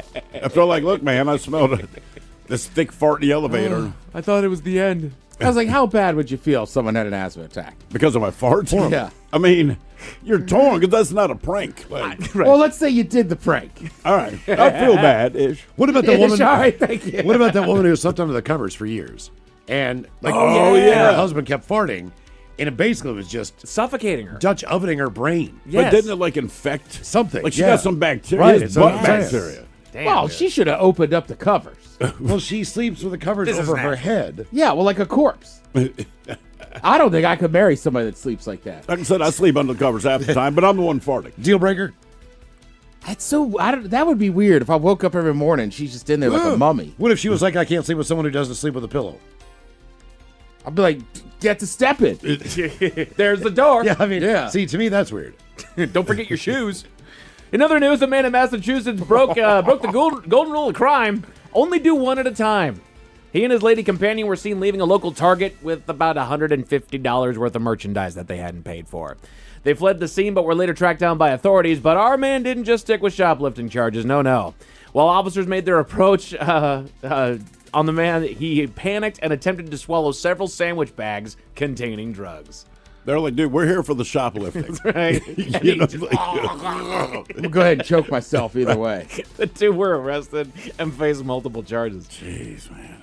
Now, And he's going to face more charges when he poops. that's right. I mean, that's the truth of it. Like, well, now you have drugs on you. Exactly. And I they mean, were going to find him anyway because they were going to arrest him and search him. So they were going to find it anyway. Maybe, but I'd let them find them. Right. But also, Because you on make a the- production out of swallowing those drugs. Well, that's what I'm saying. There's a very minimal chance they're not going to find my drugs, but that possibility exists. When Right. they see me swallow them and they wait for me to poop, I'm just saying now I'm guaranteed that I get these drug charges. I'm going to get a drug charge one way or another. I'd rather just hedge my bets. Maybe they don't find it. Yeah, you kind of wait till the last moment. That's all. I've been That's in one of all. those situations where I didn't want to tell somebody I had weed on me. And like we're pulling up to what is a very, very secure area. And I was about to be like, don't pull in, I have weed on me. And we pulled into the parking lot across the way. Oh, yeah. But I mean, trust me, it was within 30 seconds of being like, I've had to do that once. And I will not say what it was, but I may or may not have drugs on me in a very secure place. And I'm like, oh. Because they had actually pulled the car over for a different reason. But I'm like, nobody knows I have this on yeah, it was me. like that, but higher level. Higher than that? Yeah. Jesus, man.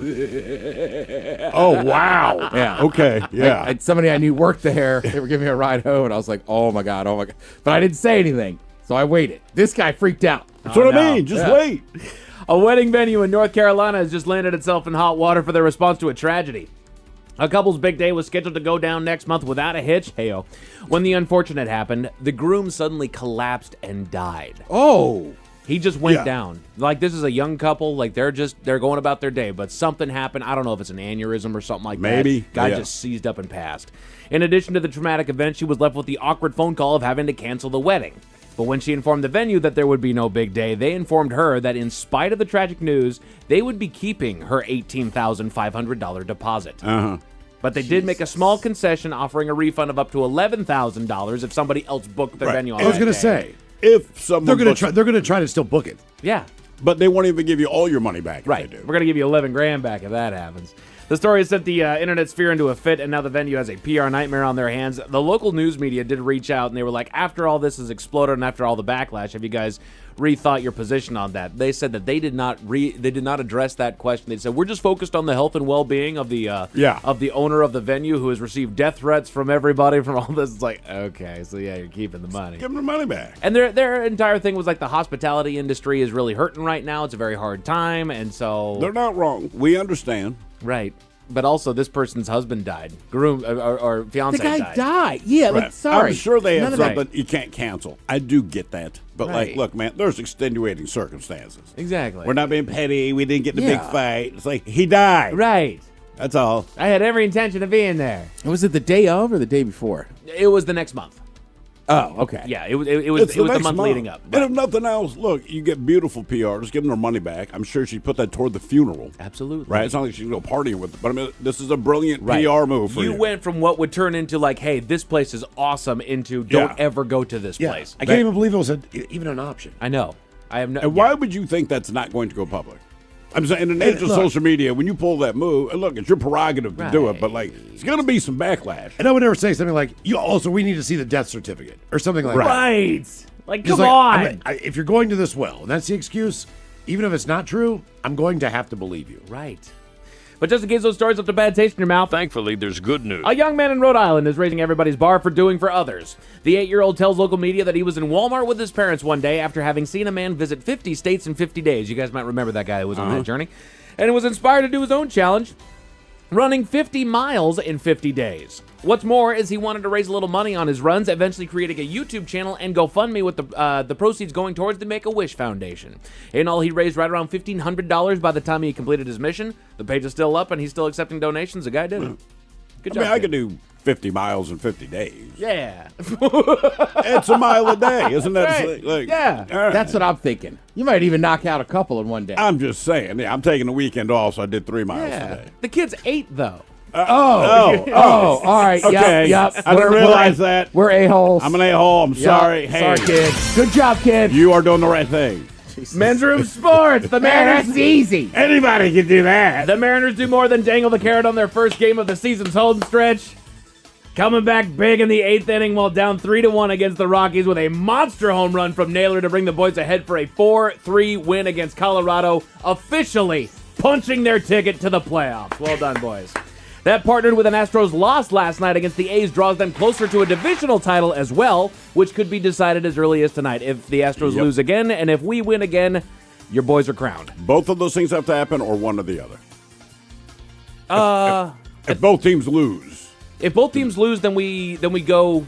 Then it happens It's again. still going- We have to win one more game. okay, all right. We have to win one more game. So Correct. that is where we're. And I think even if the Astros win, we might still be the AL champion, the AL West champion. So handle your own business. Pretty much. Yeah. Yeah, I think so. Don't quote me on that. Don't Quote worry. Mike I'll on tell that. you Last night was down to the wire. No kidding, man. You got game 2 of the Mariners Rocky series over on Root Sports later on tonight, and if you got another cracking preseason hockey game about to begin over on Kong. As far as your weather, it'll be mainly clear skies tonight, dropping temperatures down to a brisk 50. Then we've got mostly clouds to look forward to tomorrow, with a high right around 62. And that is it for your headlines. With that, go Mariners. Mike Hawk is out. Thanks, sir. We appreciate it. We'll see you next time for the return of Big Dummy and the Head Chef's back with Ted's Meat and Potatoes. Lovely Jolene is coming up next. Yes, indeed, it's all true, but in the meantime, well, we be all about this bitch. So until tomorrow, please do what you do best. And for Aletha's sake, stay beautiful.